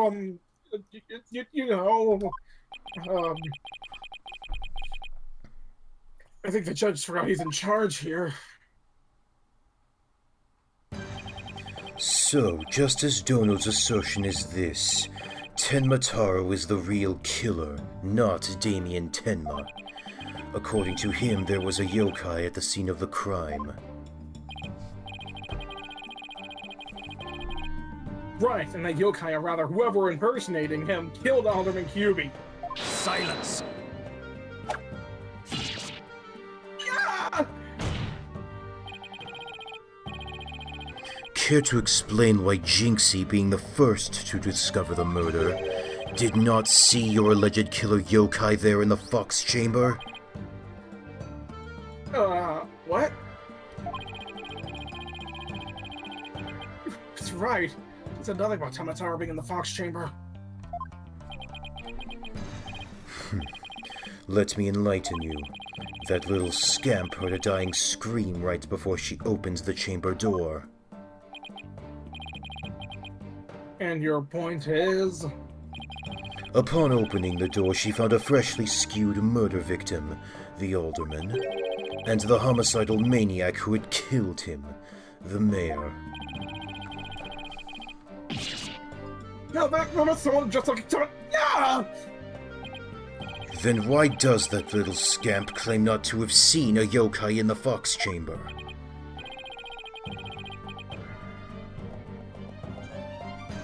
Saying that her father is accused of the murder. Really should have mentioned any third party that might have been in the room. I don't understand. Aren't you 10 Minotauro inside the Fox chamber? There is but one way to find out. Ask Jinxie Tenma whether she saw your killer yokai at the scene of the crime. Uh-oh. The final battle draws nigh. Only one of us will leave here alive. What? Long What? as my What blade do you mean by thirsted that? for blood, at long last it shall be sated. Oh. Wait, this is still a trial, right? A And you don't know about trial my by combat? a trial by the sword. Show me what you're truly capable of, Justice Dono. Yeah. Very well. Then both parties no doubt need some time to regroup. So the court will take a 10-minute recess in order to. Ah. 3. 3 minutes. I'm sorry, but what, a 3-minute recess? Just so. Plenty of time if your destination of intent is the loo. The loo? You mean the bathroom? Sheesh. At least include enough time to wash our hands. See that you take no more than 3 minutes. All latecomers will be punished. Yes, sir. I hereby declare a 3-minute recess before the battle begins. I declare Prosecutor Blackwell the winner of this round of Simon Says. Doesn't go good for us if the prosecutor is running the show, does it?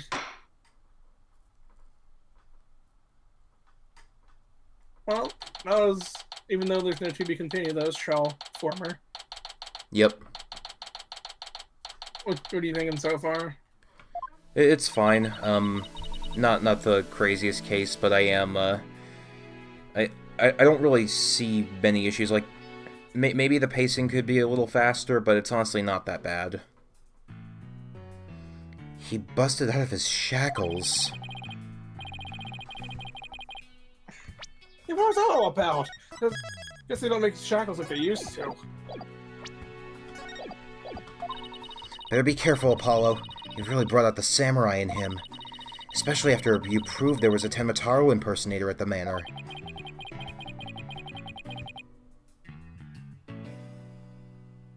What's with that guy and the whole samurai act anyways? Such fine swordsmanship. That is no mere act. Mr. Justice, it's high time I challenge this jailhouse prosecutor to a duel. No, wait, let's save the dueling until after we prove your innocence. I suppose it could wait till later. I wonder what kind of deck he runs. 6 samurais, perhaps? Does anyone remember we're conducting a trial here? Yeah, I'm gonna go wash up. Remember what Blackwell said, Apollo. Don't be late.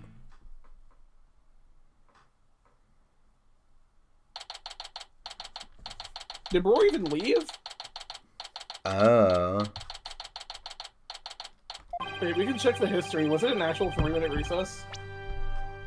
10:43, 10:40. It Yep. actually was.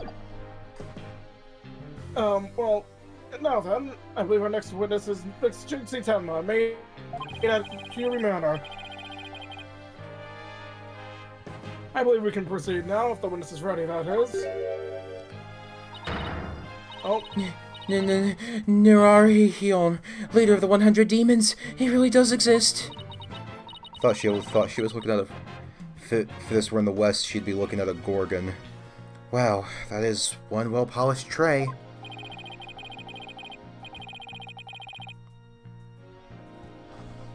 That witness will show her face while in court, or her testimony will be inadmissible. Since when did that matter? What is it, my child? Begone, Nirarihion, leader of the 100 demons. Oh, you think I'm a yokai? I was once known as a judicial monster of sorts. The priest of the bar, the demon of due process, if you will. My charm has no effect. The demon of due process. Not sure I can see that one. Now, you little scamp. Yes? I trust you know why you're here. I like how the chain rattling sounds are different depending on whether his cuffs are broken or not. Bags. Bags. Oh, that tricksy Tanuki. Try the noodle stand, and go enjoy a big bowl of Tanuki tail noodles while you're at it. Everyone's a comedian here. No, I meant your bags. The ones under your eyes. You must have trouble sleeping. Here, this charm will keep Azuki-Arai away. Azuki-Arai, the yokai that washes Azuki beans? The only thing needing washing will be your father's neck before I take his head clean off. Azuki-Arai often keeps people up at night with the noise he makes washing beans. But if you stick this Washing charm on beans? your forehead, you won't hear him anymore. Washing beans? Who's washing beans? Is that so? Well, thank you. Looks like Prosecutor Blackwell got more than he bargained for. These are bad enough alone, but together these two are just plain creepy. Testimony, if you please, Miss Tenma Taro. Miss Tenma. I just see Tenma and just assume Taro. I'm not Tenma Taro! Did you think I'm his demon child? Oh my god. Maybe, I mean, we don't really know you. Strictly whether or not Miss Tenma Taro when you discovered the crime scene.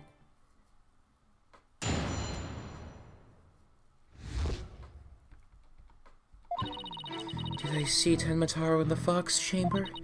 Well, when I opened the door, I saw, yes, now I remember. Yokai, right there in that room.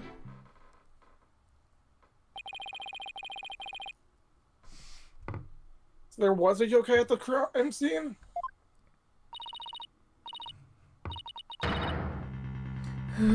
What? Lots and lots of them. Wait, more than one? Wait, that was me.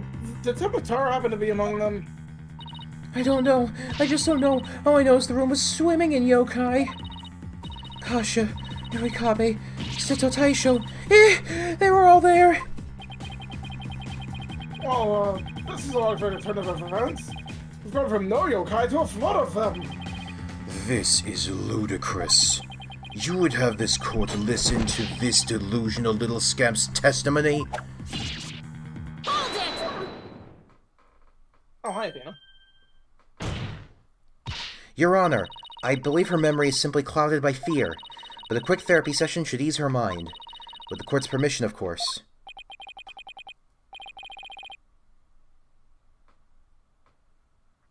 Well, what a fabulous idea, Miss Sykes. Please proceed.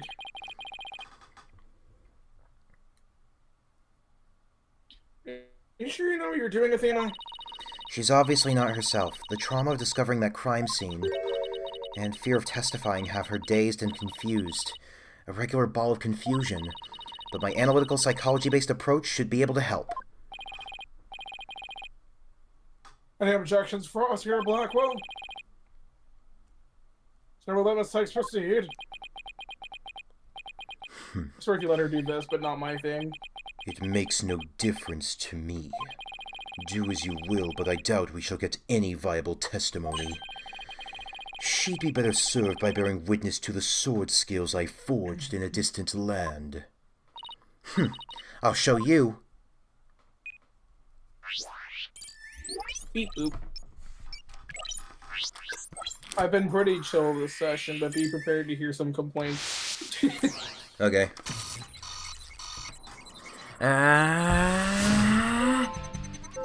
Did I see Tenma Taro in the Fox Chamber? Well, when I opened the door, I saw. Yes, now I remember. Yokai! Yokai! Right there in that room! Found something. Looks like an out-of-control emotion. Athena, what exactly are we looking at here? Oh, this? It's one of Widget's functions. Right here you can see images and emotions extracted from the witness's voice.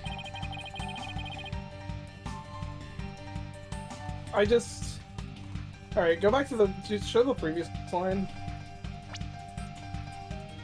Just the main problem I have outside of, like, the way it's used is just, unless I'm missing something, her getting images from the witness's voice doesn't really make sense. Yeah, that line could have been written better. Because last I checked, I don't think you can get images from audio, but sure. Pretty cool, huh? That little thing? And here I thought it was just some kid's toy. Unfortunately, all I'm getting is an overflow error right now. See how sad is brightly lit there at the bottom left? She's under an uncontrollable amount of distress, which is masking her other emotions.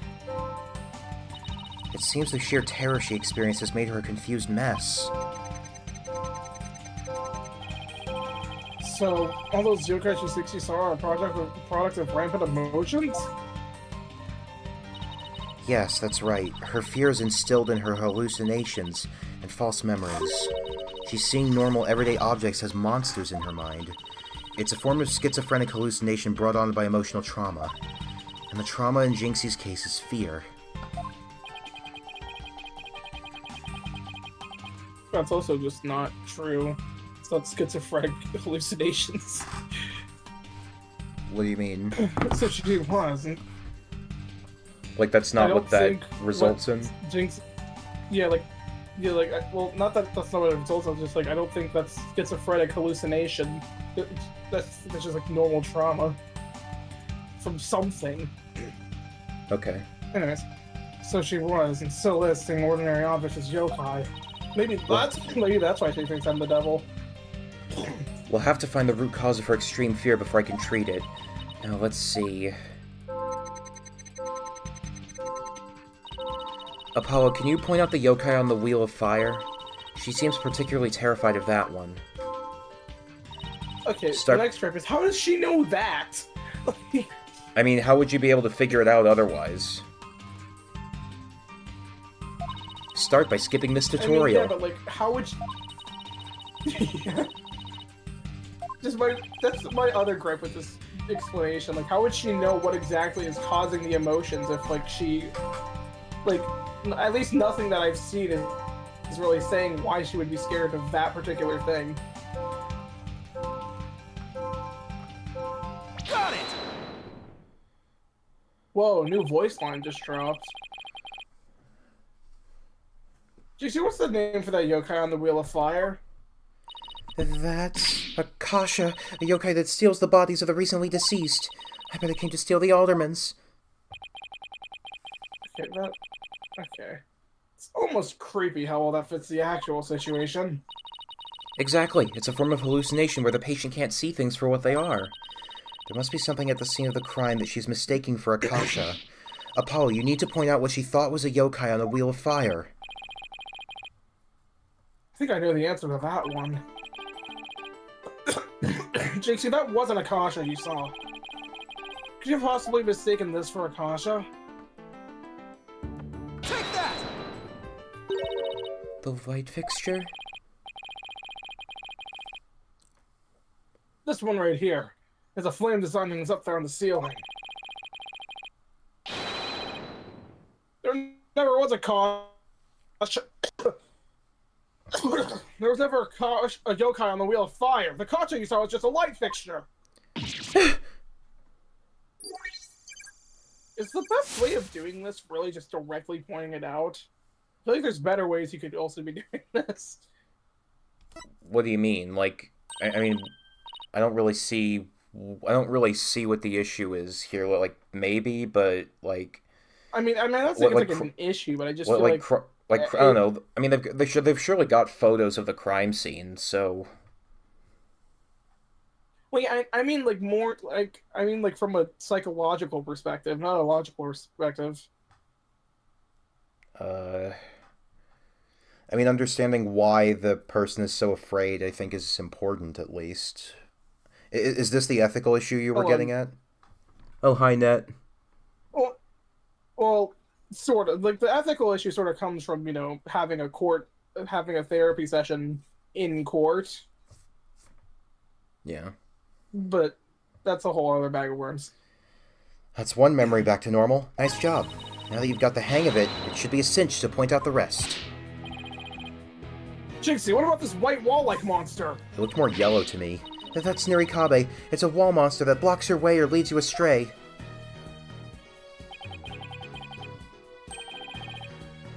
That's no yokai, Jinxie. It's a folding screen. Just, like, seeing, like, her slight reactions to that makes me feel, a bit nervous. But, yeah. And this raccoon dog isn't a tanuki monster, it's just a statue of one. And look, these are just coffee cups. And this right here, it's nothing more than a fox statue! I don't know what I was thinking. Like...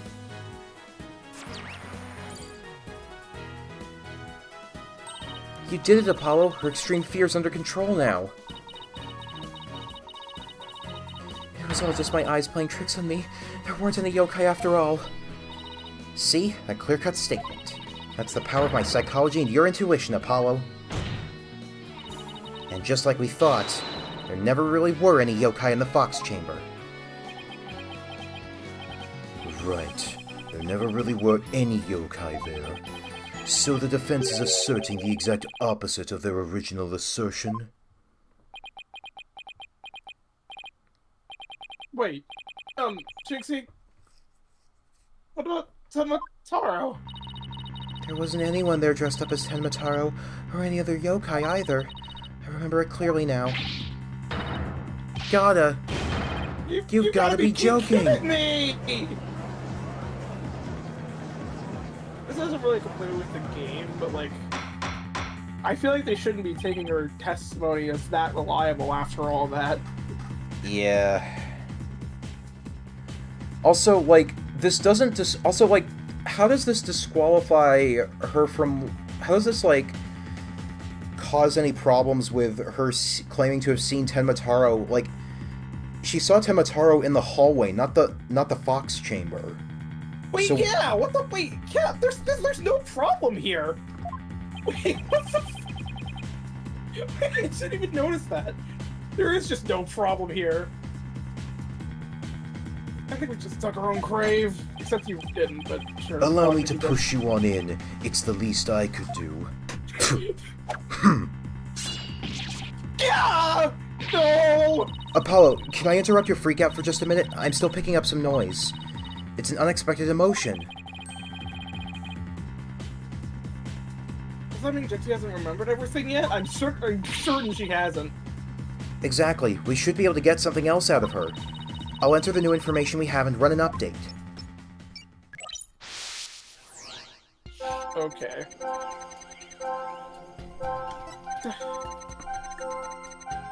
I was so this is scared when I basically what you had entered to the do for room. Juniper's in case one.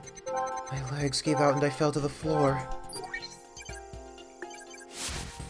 Ouch. There in the Fox Chamber I saw the alderman dead on a table, and Papa collapsed in a chair. Nobody else was there, and that includes Tenmataro.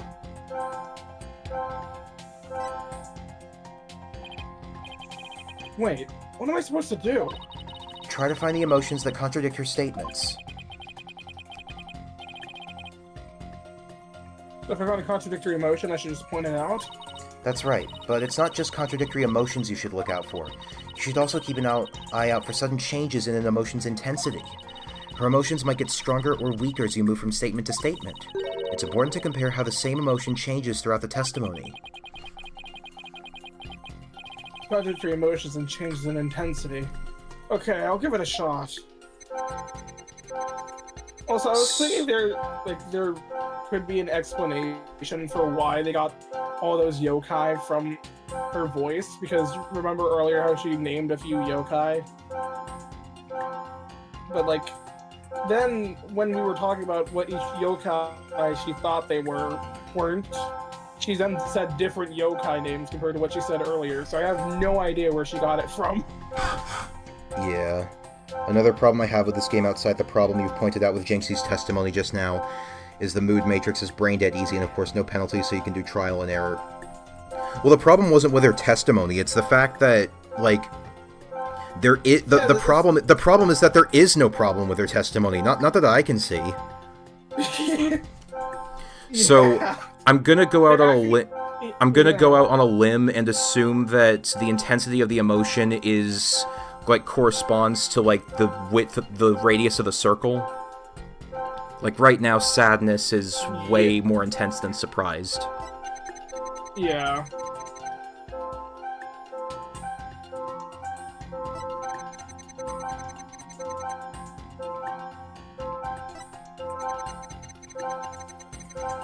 And there's like maybe a few times where it's not brain dead easy, but like the person said before, there's just no penalty, so it's not like it really even matters anyways. I will admit the lack of I will admit that like I remember thinking as a kid that I was probably gonna struggle a lot with the mood matrix.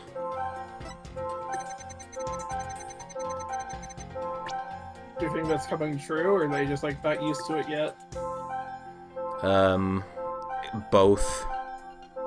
Got it!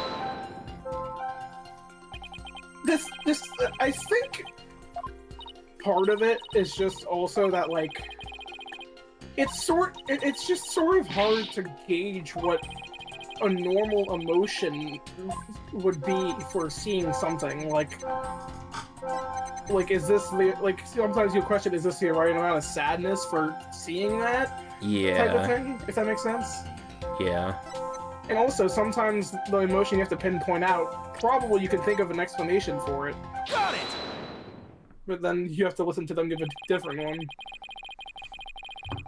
The amount of fear you felt is rather low, despite your legs having gotten out from fright. Does something have lessened your fear? Actually, I did experience a sudden burst of courage at that moment. You did? And where did it come from? Where did you come from? Where did you go? Where did you come from, Cotton Eye Joe? Where did it come from, Cotton Eye Joe? Let me think. Oh, it was Mama. I suddenly felt as if she was there with me. Okay, I'll enter a sudden burst of courage. Now let's see. Ah, look!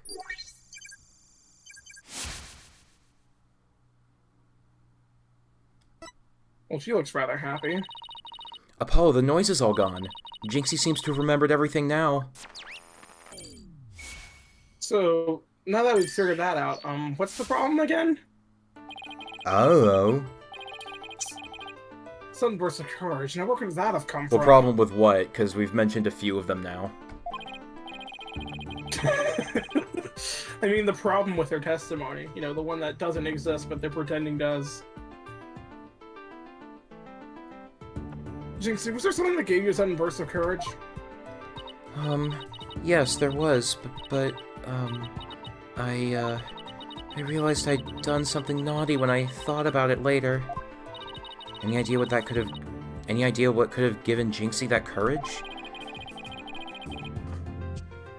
Well, there is one piece of evidence that comes to mind. I wonder if she saw something like it at the scene of the crime. Jinxie, did your sudden burst of courage have anything to do with this? Take that! Jinxie, you didn't happen to see a Ninetales flower there at the scene, did you? The demon lawyer strikes again.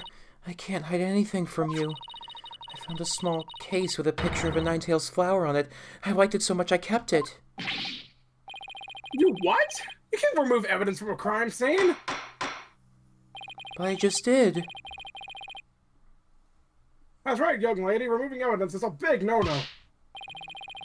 Now, will the witness produce said evidence this instant? Sorry. There does seem to be some sort of case. Oh, look, something slid out. It appears to be a key. Might I have a look, your boldness? Airfare is quite cheap this time of year. Ah. This is none other than the master key to Kyubi Manor. Hey, sir, now this Prosecutor Blackwell. It matches the serial number of the key that went missing after the murder. A master key that went missing? I don't like the sound of that. Our little scamp here has stumbled upon an article of unimaginable consequence. That's a little melodramatic, don't you think? Heed these words, for I shall say them but once. The sole key to the Fox Chamber has been in this little scamp's constant possession. Ergo, she was the sole person who could use it before, during, and after the murder. Which leaves the master key as the only other key that could have opened the chamber.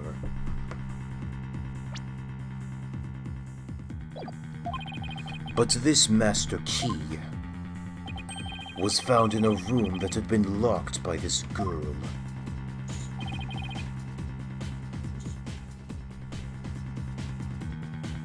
And your point is? Until Jinxie Tenma opened the Fox Chamber with her key, the room had been locked tight from the outside world, and there was no one else in there save the victim and his killer. I trust you figured it out for yourself by now. A killer other than Mayor Tenma himself would be utterly inconceivable! No!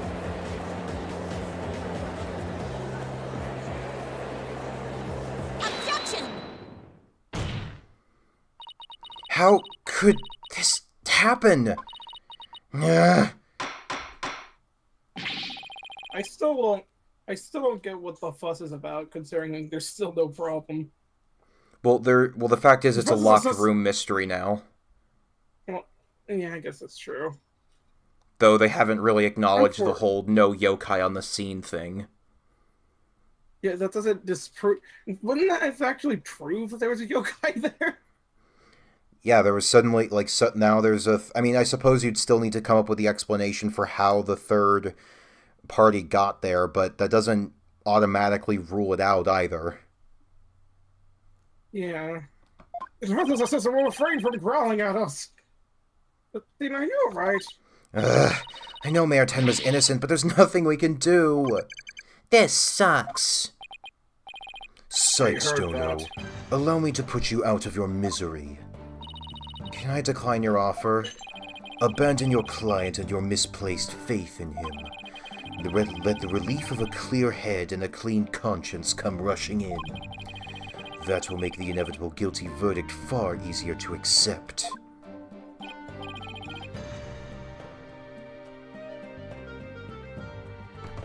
Very nice when someone says with us. Like he wasn't doing that before. Well, he's not gonna play fool us with his stupid mind games. He literally has. Multiple times, even. Twice today. He has been successful many times, Apollo.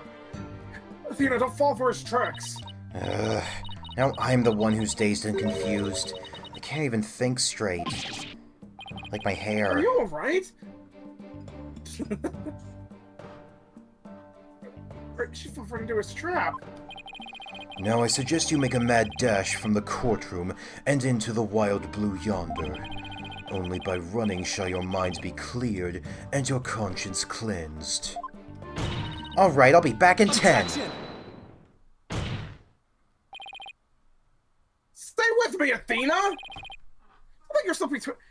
Okay, see, this is also like another minor problem I have. Like, shouldn't she not be falling for this? I mean, I guess it's just to show how headstrong she's gotten at this point, but yeah. That's a bit weak. That's a weaker one, I'd say. Yeah. Don't let yourself be twisted by that samurai. Apollo?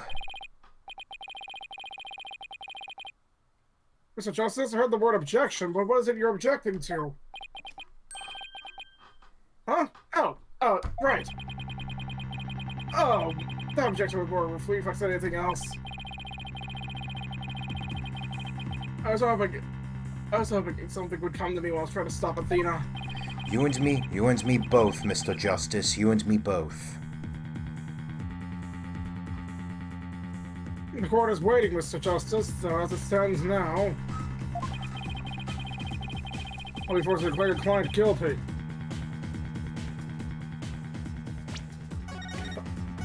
Oh. I'll be forced to declare your client guilty and your legal skills suspect if this is it. Legal skills suspect? What the fuck has he done wrong?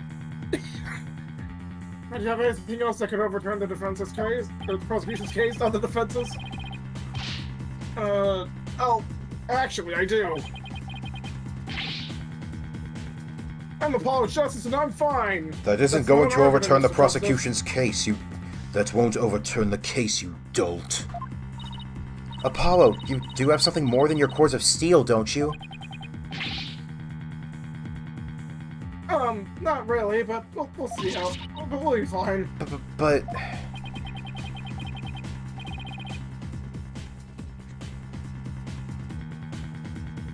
If so, absolutely nothing, but that's never stopped me before. Bro, this is like your 5th case. Calm down, bud. It has to explain how the real killer could have escaped that locked room. Because it's all over if I don't. Apollo, this calls for a new approach. Try to think outside the box. Or in this case, inside the box.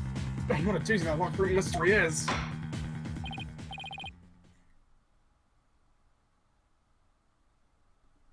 Well, Mr. Justice? Do you have anything that can counter the prosecution's argument? You bet we do! We do?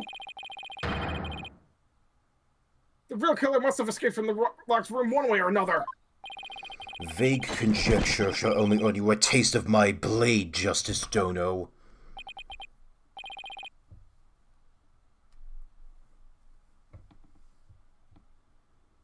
Time to do or die, literally.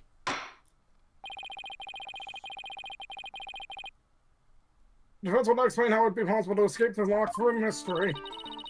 You sure about this, Apollo? Can you really explain what happened? You sure about this? You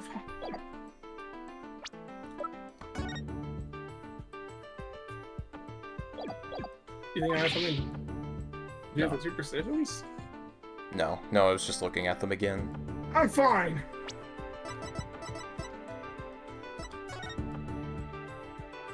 Well, do you have any ideas? Either probably the vent, and if not the vent, then the window. Alright. We need to think of this whole escaping a locked room thing over from the beginning. So, let's see. If the killer had escaped,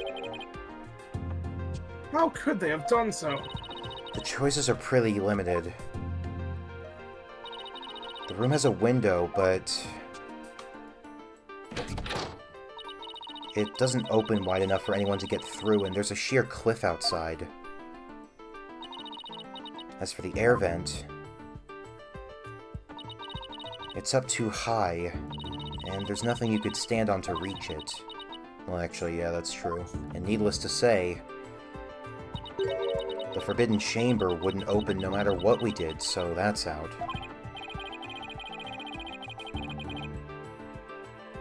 That's why we're gonna keep this illusion simple. Like they say, the simple is best. I feel like the Forbidden Chamber isn't necessarily impossible.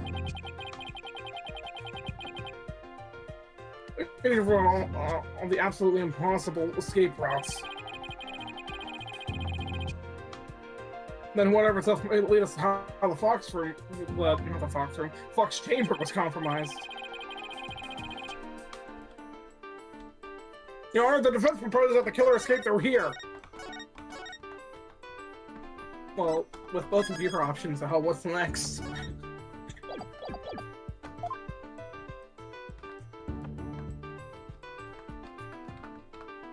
Just through the door? Wait, then how did the key get inside the room?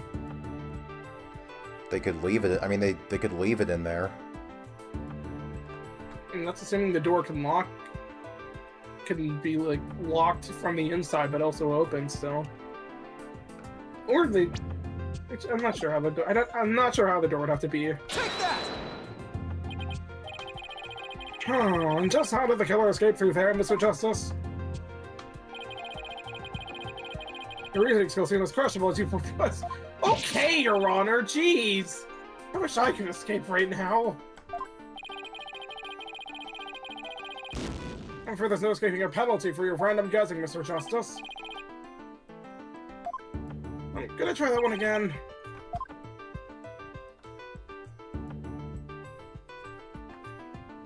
This is why we save, folks. Yep. Take that! The hallway door? Is that not what you clicked? No, it is. Well, I mean the first time. No, I clicked the forbidden chamber. The hallway door? Oh yes, I suppose it would be the only way out. It would appear you've already forgotten. The only available key until Jinxie Tenma came on scene was within that locked room. How would one exit the Fox Chamber and then lock it without a key? I should have seen this coming. Remember, Apollo, keep it simple. Simple, right. Wish I could understand if the killer exited the room with the key.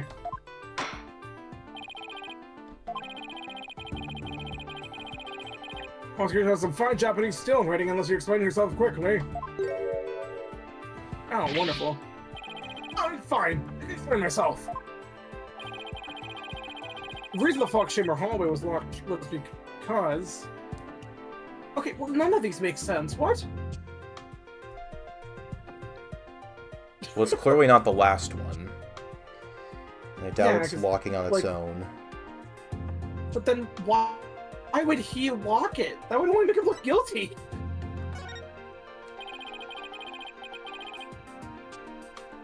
Maybe the door closed accidentally on its...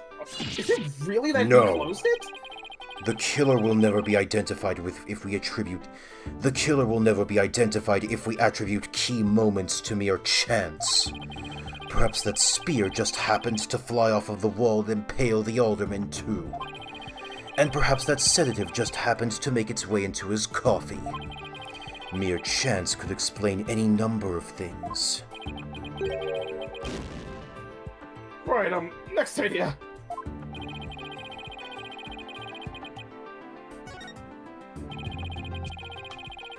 The what? It is the last one? The hell? Outside!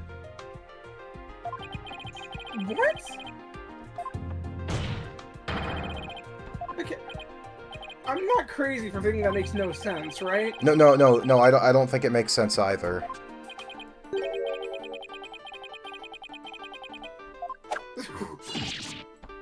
How the hell? How did the key get inside then? They fucking yeet it into the window? Or through the air vent. Yeah, but like, isn't there a corner in that? It wouldn't be a clean throw. Yeah. Unless you can like easily get into it from the outside, but like... But then wouldn't Jinxie have seen that? Oh boy. What if the room was locked from the outside? Well, they could have locked it from the outside using Jinxie's key. If she suppose passed so. out, if she passed out, they could have used her key and then just. If she passed out, they could have taken the key off her, locked the chamber, and then just put the key back on her person. I suppose that's true. In other words, the killer took it through the hallway and then locked. Yo! Consider this. The master key was found inside the tightly locked Fox Chamber. Any assertion that the key was removed from that room is a blatant contradiction of fact. Exiting the room before locking the door would require taking the key outside. But the key was found inside the room, which does seem like a contradiction. I mean, did she say she passed out? Or is it just implied? She got weak on her knees, so it's not impossible. Yeah, I suppose so. Like, how could the key be in... Oh, I need to focus. Like, how the key could be inside there and outside be used to lock the... Wait, how the key could be inside the room and be used to lock the door from the outside? I'm just not paying attention. I'm playing another game as well. What are you playing? Well, let's see if the defense can was Spider-Man again. Like, the one on, like, PS4. Well, let's see if the defense can respond before Prosecutor Blackwell draws his sword.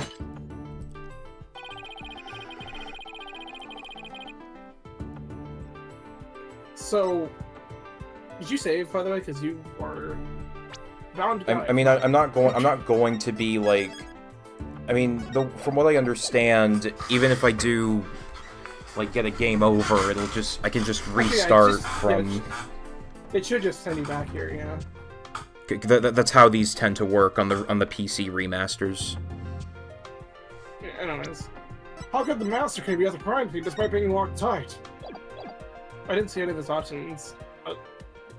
Okay, so like the thing is, like, how? Even if the window was cracked slightly, that would still be an insane throw. Okay, I guess we're going with it. What if someone threw it into the room from, like, outside and, like, imagine that second half, go outside the hall room door, lock the room, and toss the key back in through the window? Like, that's just... That would explain how the master key could get inside the locked room.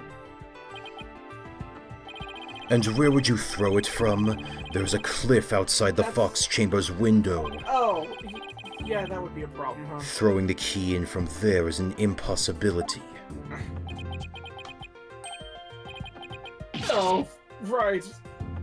Ah. I wonder if the key could have been tossed in from somewhere other than the window.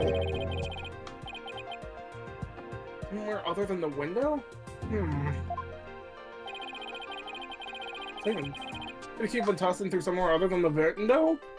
Are we gonna go with the air duct despite the fact that it's not the most impossible thing. It's just, but though I will say it would have been easier to, like, if it was a ball, it would have made sense. Yeah, but like a coin? Yes, the window may be out of the question, but the air vent's not.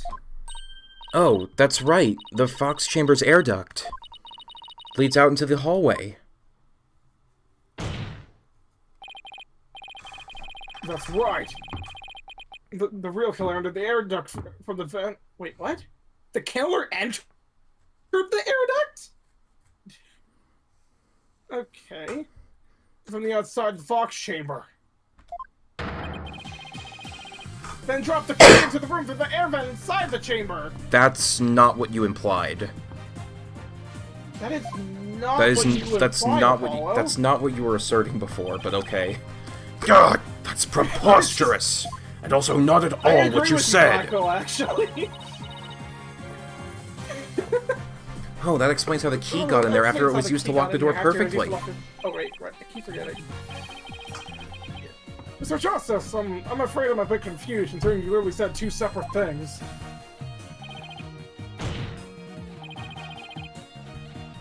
Don't worry, I'll explain it so even Your Honor could understand. Excuse me? First, the real killer disguised as Ten Mataro murdered the alderman.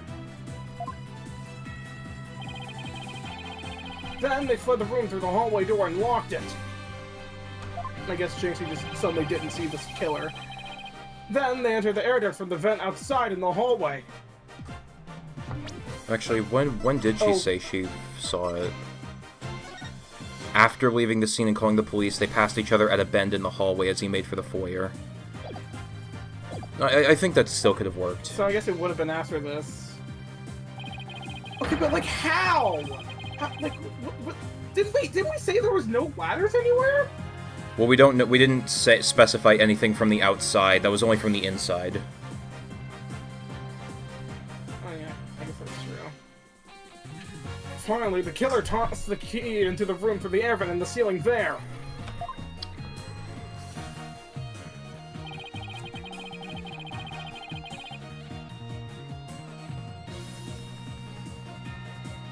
All that was left to do after that was to go back through the duct and flee the manor.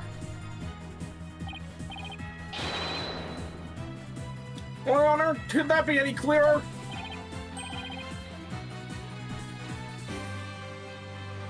Amazing, even I can follow that. The judge seems really pleased.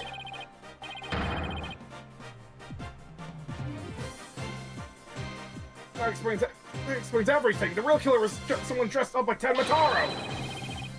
And there was someone else other in the room, and the mayor and the alderman. Wait. Hey, it looks like that lawyer's beating the jailbird prosecutor. Whoa, that was a total turnabout. That massive forehead of his seems so much more attractive now.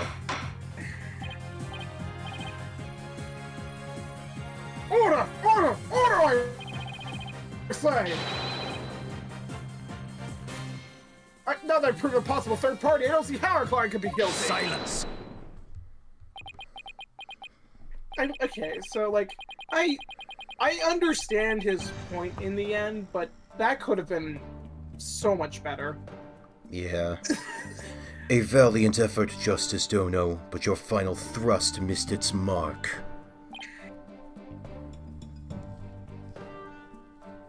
Huh? Both that little scamp and the tricksy Tanuki saw the yokai after it left the room. But then what? Did that irksome yokai simply go through the foyer and waltz right out the front door? That's exactly what happened. The killer fled from the air! Oh! But that is impossible, without being spotted by the foyer's security camera, that is. Okay, that's good. Wait, no, what are you talking about? The There's a door right under the camera! The electric eye here would have captured any pesky little yokai trying to escape. However, there is no sign of Tenmataro anywhere in the security footage. Save for the foyer entrance, there's no other way to flee the manor, is there? I don't feel so good. Hold it! Wait, I believe there is one way to escape besides the foyer entrance. There's a large window in the foyer. It's possible to escape that's a there window. without being seen by the security camera.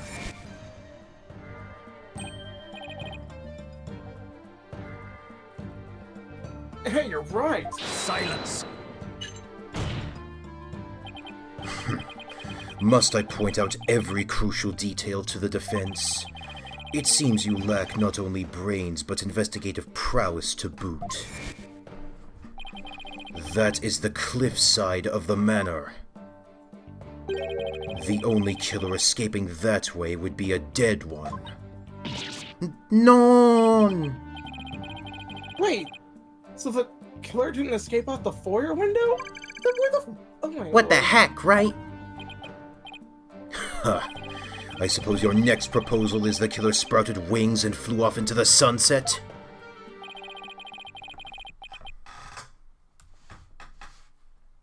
I mean, the killer really was a yokai.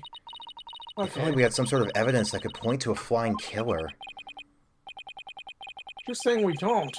That's completely far-fetched as it might sound. What? You're saying you can prove that killer could fly? Okay, no need to pronounce it so proudly. Whoa, I thought that was the one with the cords of steel.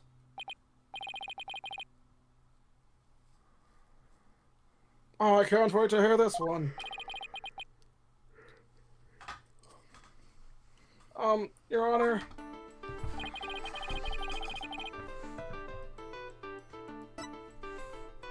Take that! I just forgot to speak. Take a look at the special edition paper. Tenmataro, real flight of fancy? What does this article prove, Mr. Justice? The photo in that article was taken shortly after the murder. Maybe the yokai in that photo is the killer shortly after fly out the window? Really?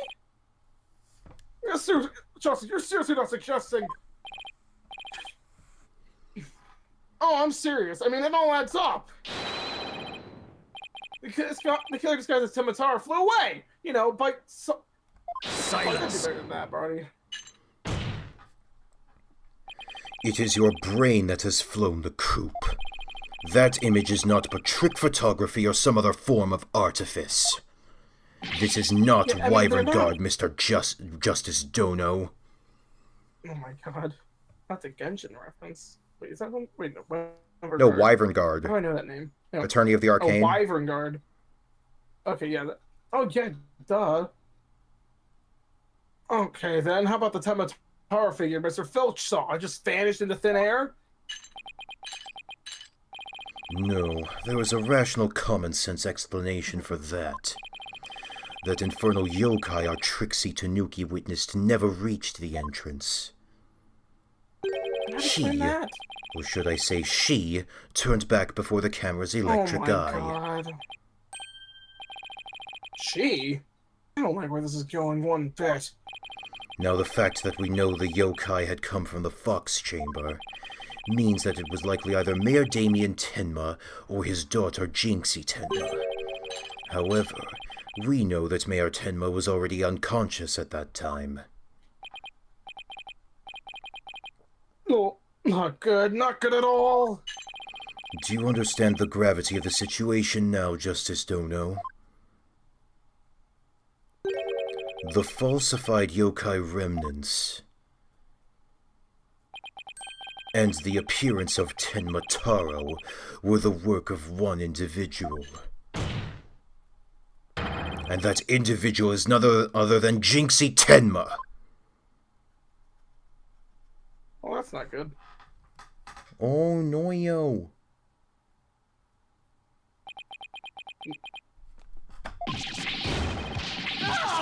No! There can be no greater crime for this heresy. Order! Order! The defense will stop competing for the greatest freakout ever! The little scamp was, no doubt, simply trying to protect her father. And it's no wonder that her superstitious mind conjured up this mad masquerade. Prosecutor Blackwell's assertion makes perfect sense to me. It's far more convincing than saying the killer escaped by flying out the window. Did you truly believe this could end any other way? Did we fall right into its trap? As they say, the outcome has been decided. What do we do now, Apollo? Oh my god. Our case no longer stands if without a real yokai. Oh, when we had one. Bailiff, seize her! It is time I interrogated her as the samurai of yore would. Hold it! Wait, oh god, I just remember what's about to happen. But Mayor Tenma? This farce is over. How does it feel seeing your own daughter accused of a cover-up most foul? Tenma Taro's true identity is... Right, I remember this part from the Let's Dub. Now, Mr. Mayor, it would be futile at this point to claim you were the yokai. After all, you had been knocked out cold by a blow to the skull. Slipping into a yokai costume and roaming about the manor would be all but impossible. Consider this well. As it stands, your daughter will be arrested for obstruction of justice. But if you confess, the prosecution would be willing to overlook her little yokai farce. What the fuck? No! I don't think that's how that works. Is that is that really how that works? I don't think, no, that's intimidation. At least I think that's intimidation.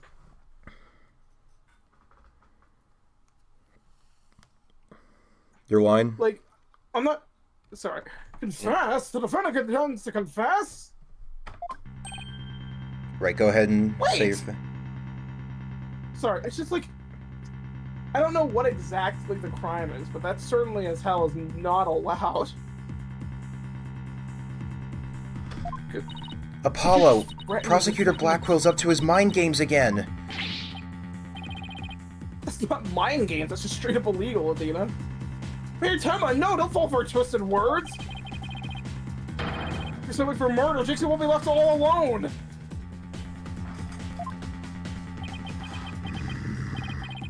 The real killer is... No. Mayor Tenma's going to confess unless we do something! But they can't prove that the real killer could have flown away.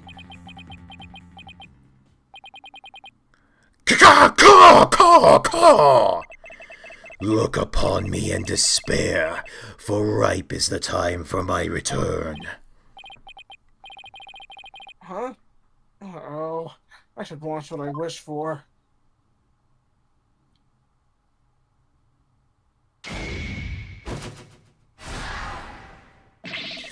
Caw! Foolish mortals! I am Tenmataro, the yokai you seek.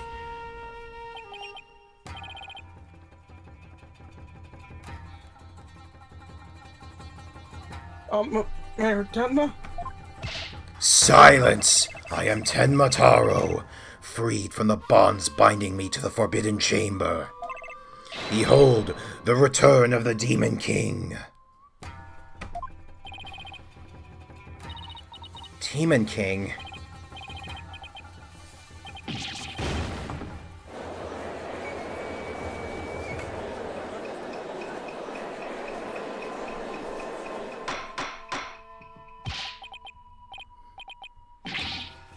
Might as well, he will explain himself. Are you saying Kortamataro, the yokai we've been chasing this whole time? Indeed, it is I, Tenmataro, the one whom you seek, come to reveal the truth. This child is Tenmataro, you say? Ha! What nonsense! So, Mayor Tenma is a yokai now? Caw! His body is now mine. So then you're saying that Mayor Tenma is being possessed by you?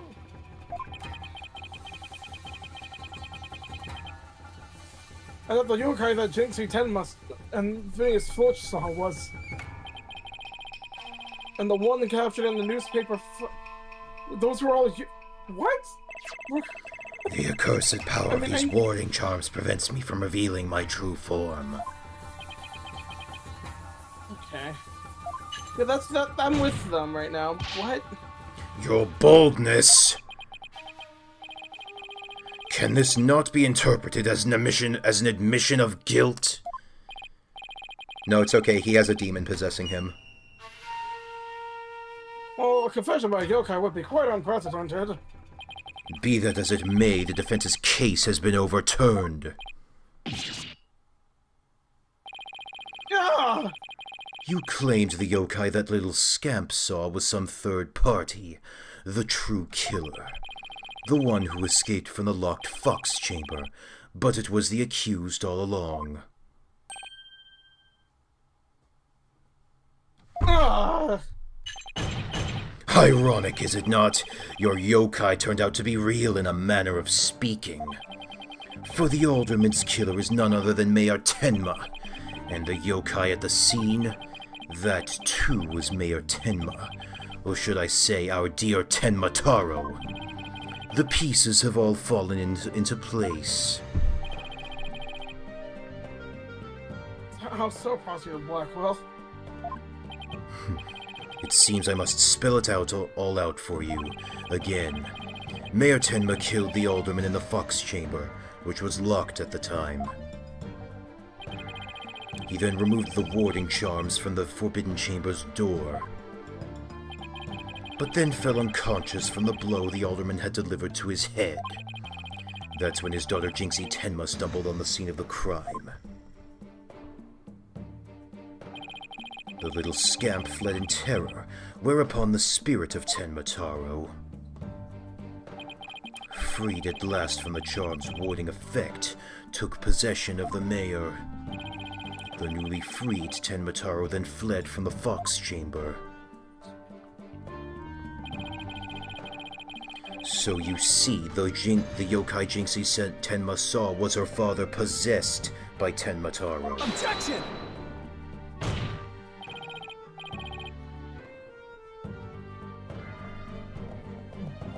But when we arrived on scene, the mayor was found unconscious. How's that possible if he was supposed to have flown out the foyer window? Then what? Do you mean to say the maid of Kyubi Manor, Jinxie Tenma, was Tenmataro? I'm honest. Ah! Caw! That too is easily explained. Flew about for a time, did I? But presently tired, I made for the Forbidden Chamber. But alas, exhaustion took me unawares in the Fox Chamber, and I knew no more.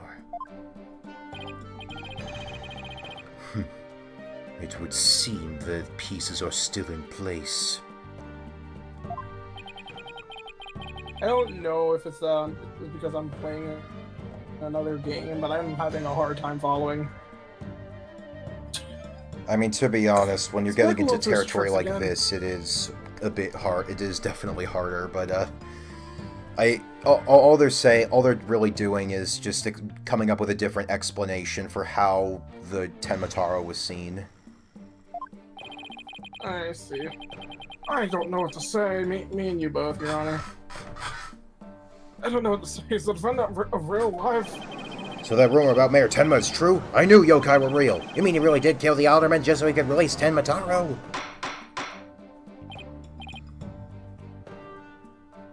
Order! Now he's got everyone in the courtroom believing in yokai. It's something it says on steroids. What? Okay, Apollo. He wants to convict our client any way he can, even if it means blaming a yokai. The proverbial ducks are all in a row. You should now have no qualms about finding the accused guilty, your boldness.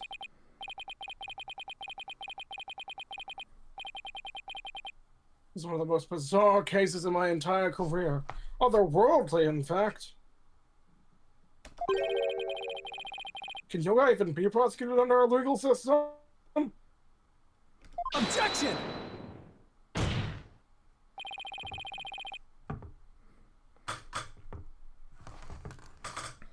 Mayor Tenma is just pretending to be Tenmataro to protect his daughter. Plus, already proved how a third party could have escaped from the locked room. A verdict at this point would be premature!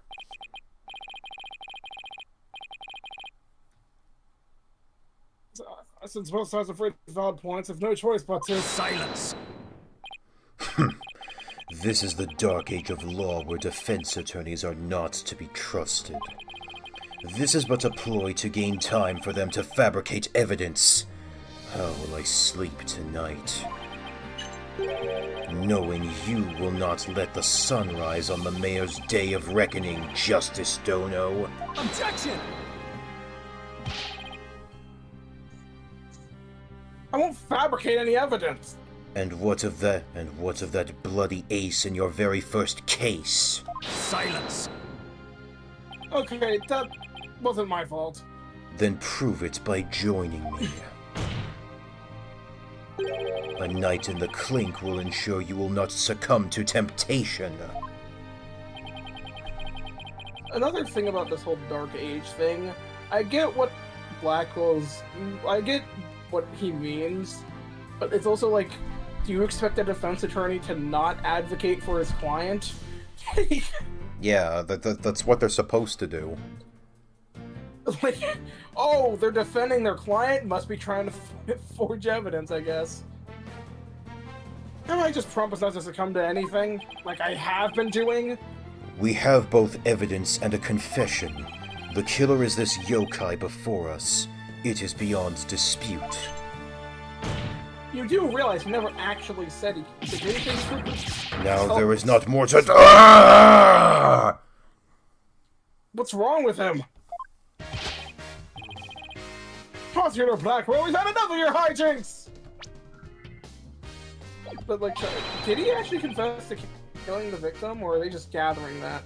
No, they're just gathering that. All he confessed to was that he, fled the Fox Chamber.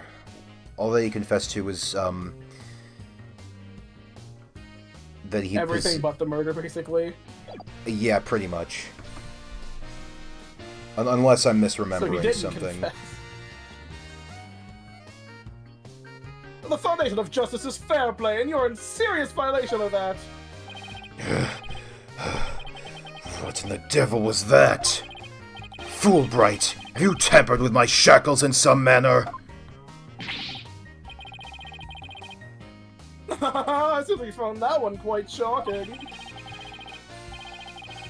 For a special result of justice device. Each press is a shocking reminder to behave. You shall pay for this. I, Simon Blackwell, vow to... Ah! Your Honor! You need not fear, and I believe Prosecutor Blackwell will remain on its best behavior.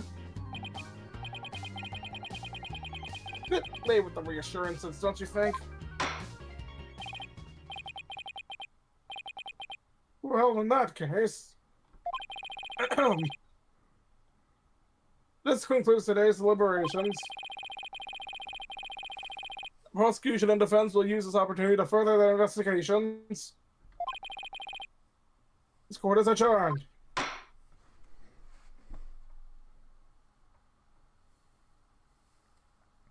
And that's the end What of the first trial. Interesting trial. Yeah. I don't think any of it was, like, unbearably bad, but, yeah, it's, The logic was definitely iffy. Yeah, there were a couple of, like, loose threads there, I felt. And also, still haven't addressed that Jinxie's testimony had no problem. Yeah.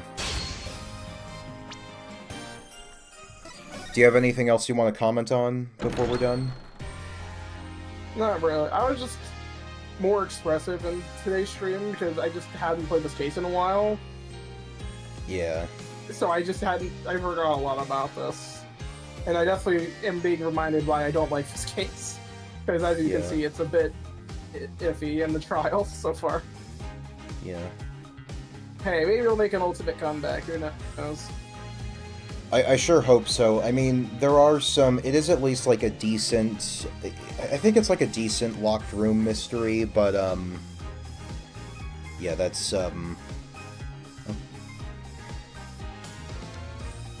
Yeah. I mean, at the very least, we got through, like 3 different witnesses. There aren't many, non-final cases that do that in one session. Yeah.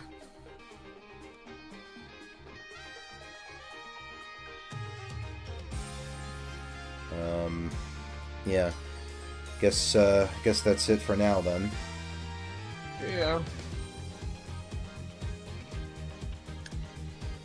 So, Well, thank you everyone for watching the stream, and hopefully we'll see each other again soon. Presumably, next Tuesday. yeah. I think the issue is less like the case itself and more like the... I feel like it's more the writing that's kind of letting the case down in places, you know? Yeah. Yeah. But, yeah, I don't know if you... I mean, if you want to talk more about it, we can do it after the stream's over, so... Yeah, that'll do it for tonight. Don't really Next much time, else. we'll handle the second investigation session.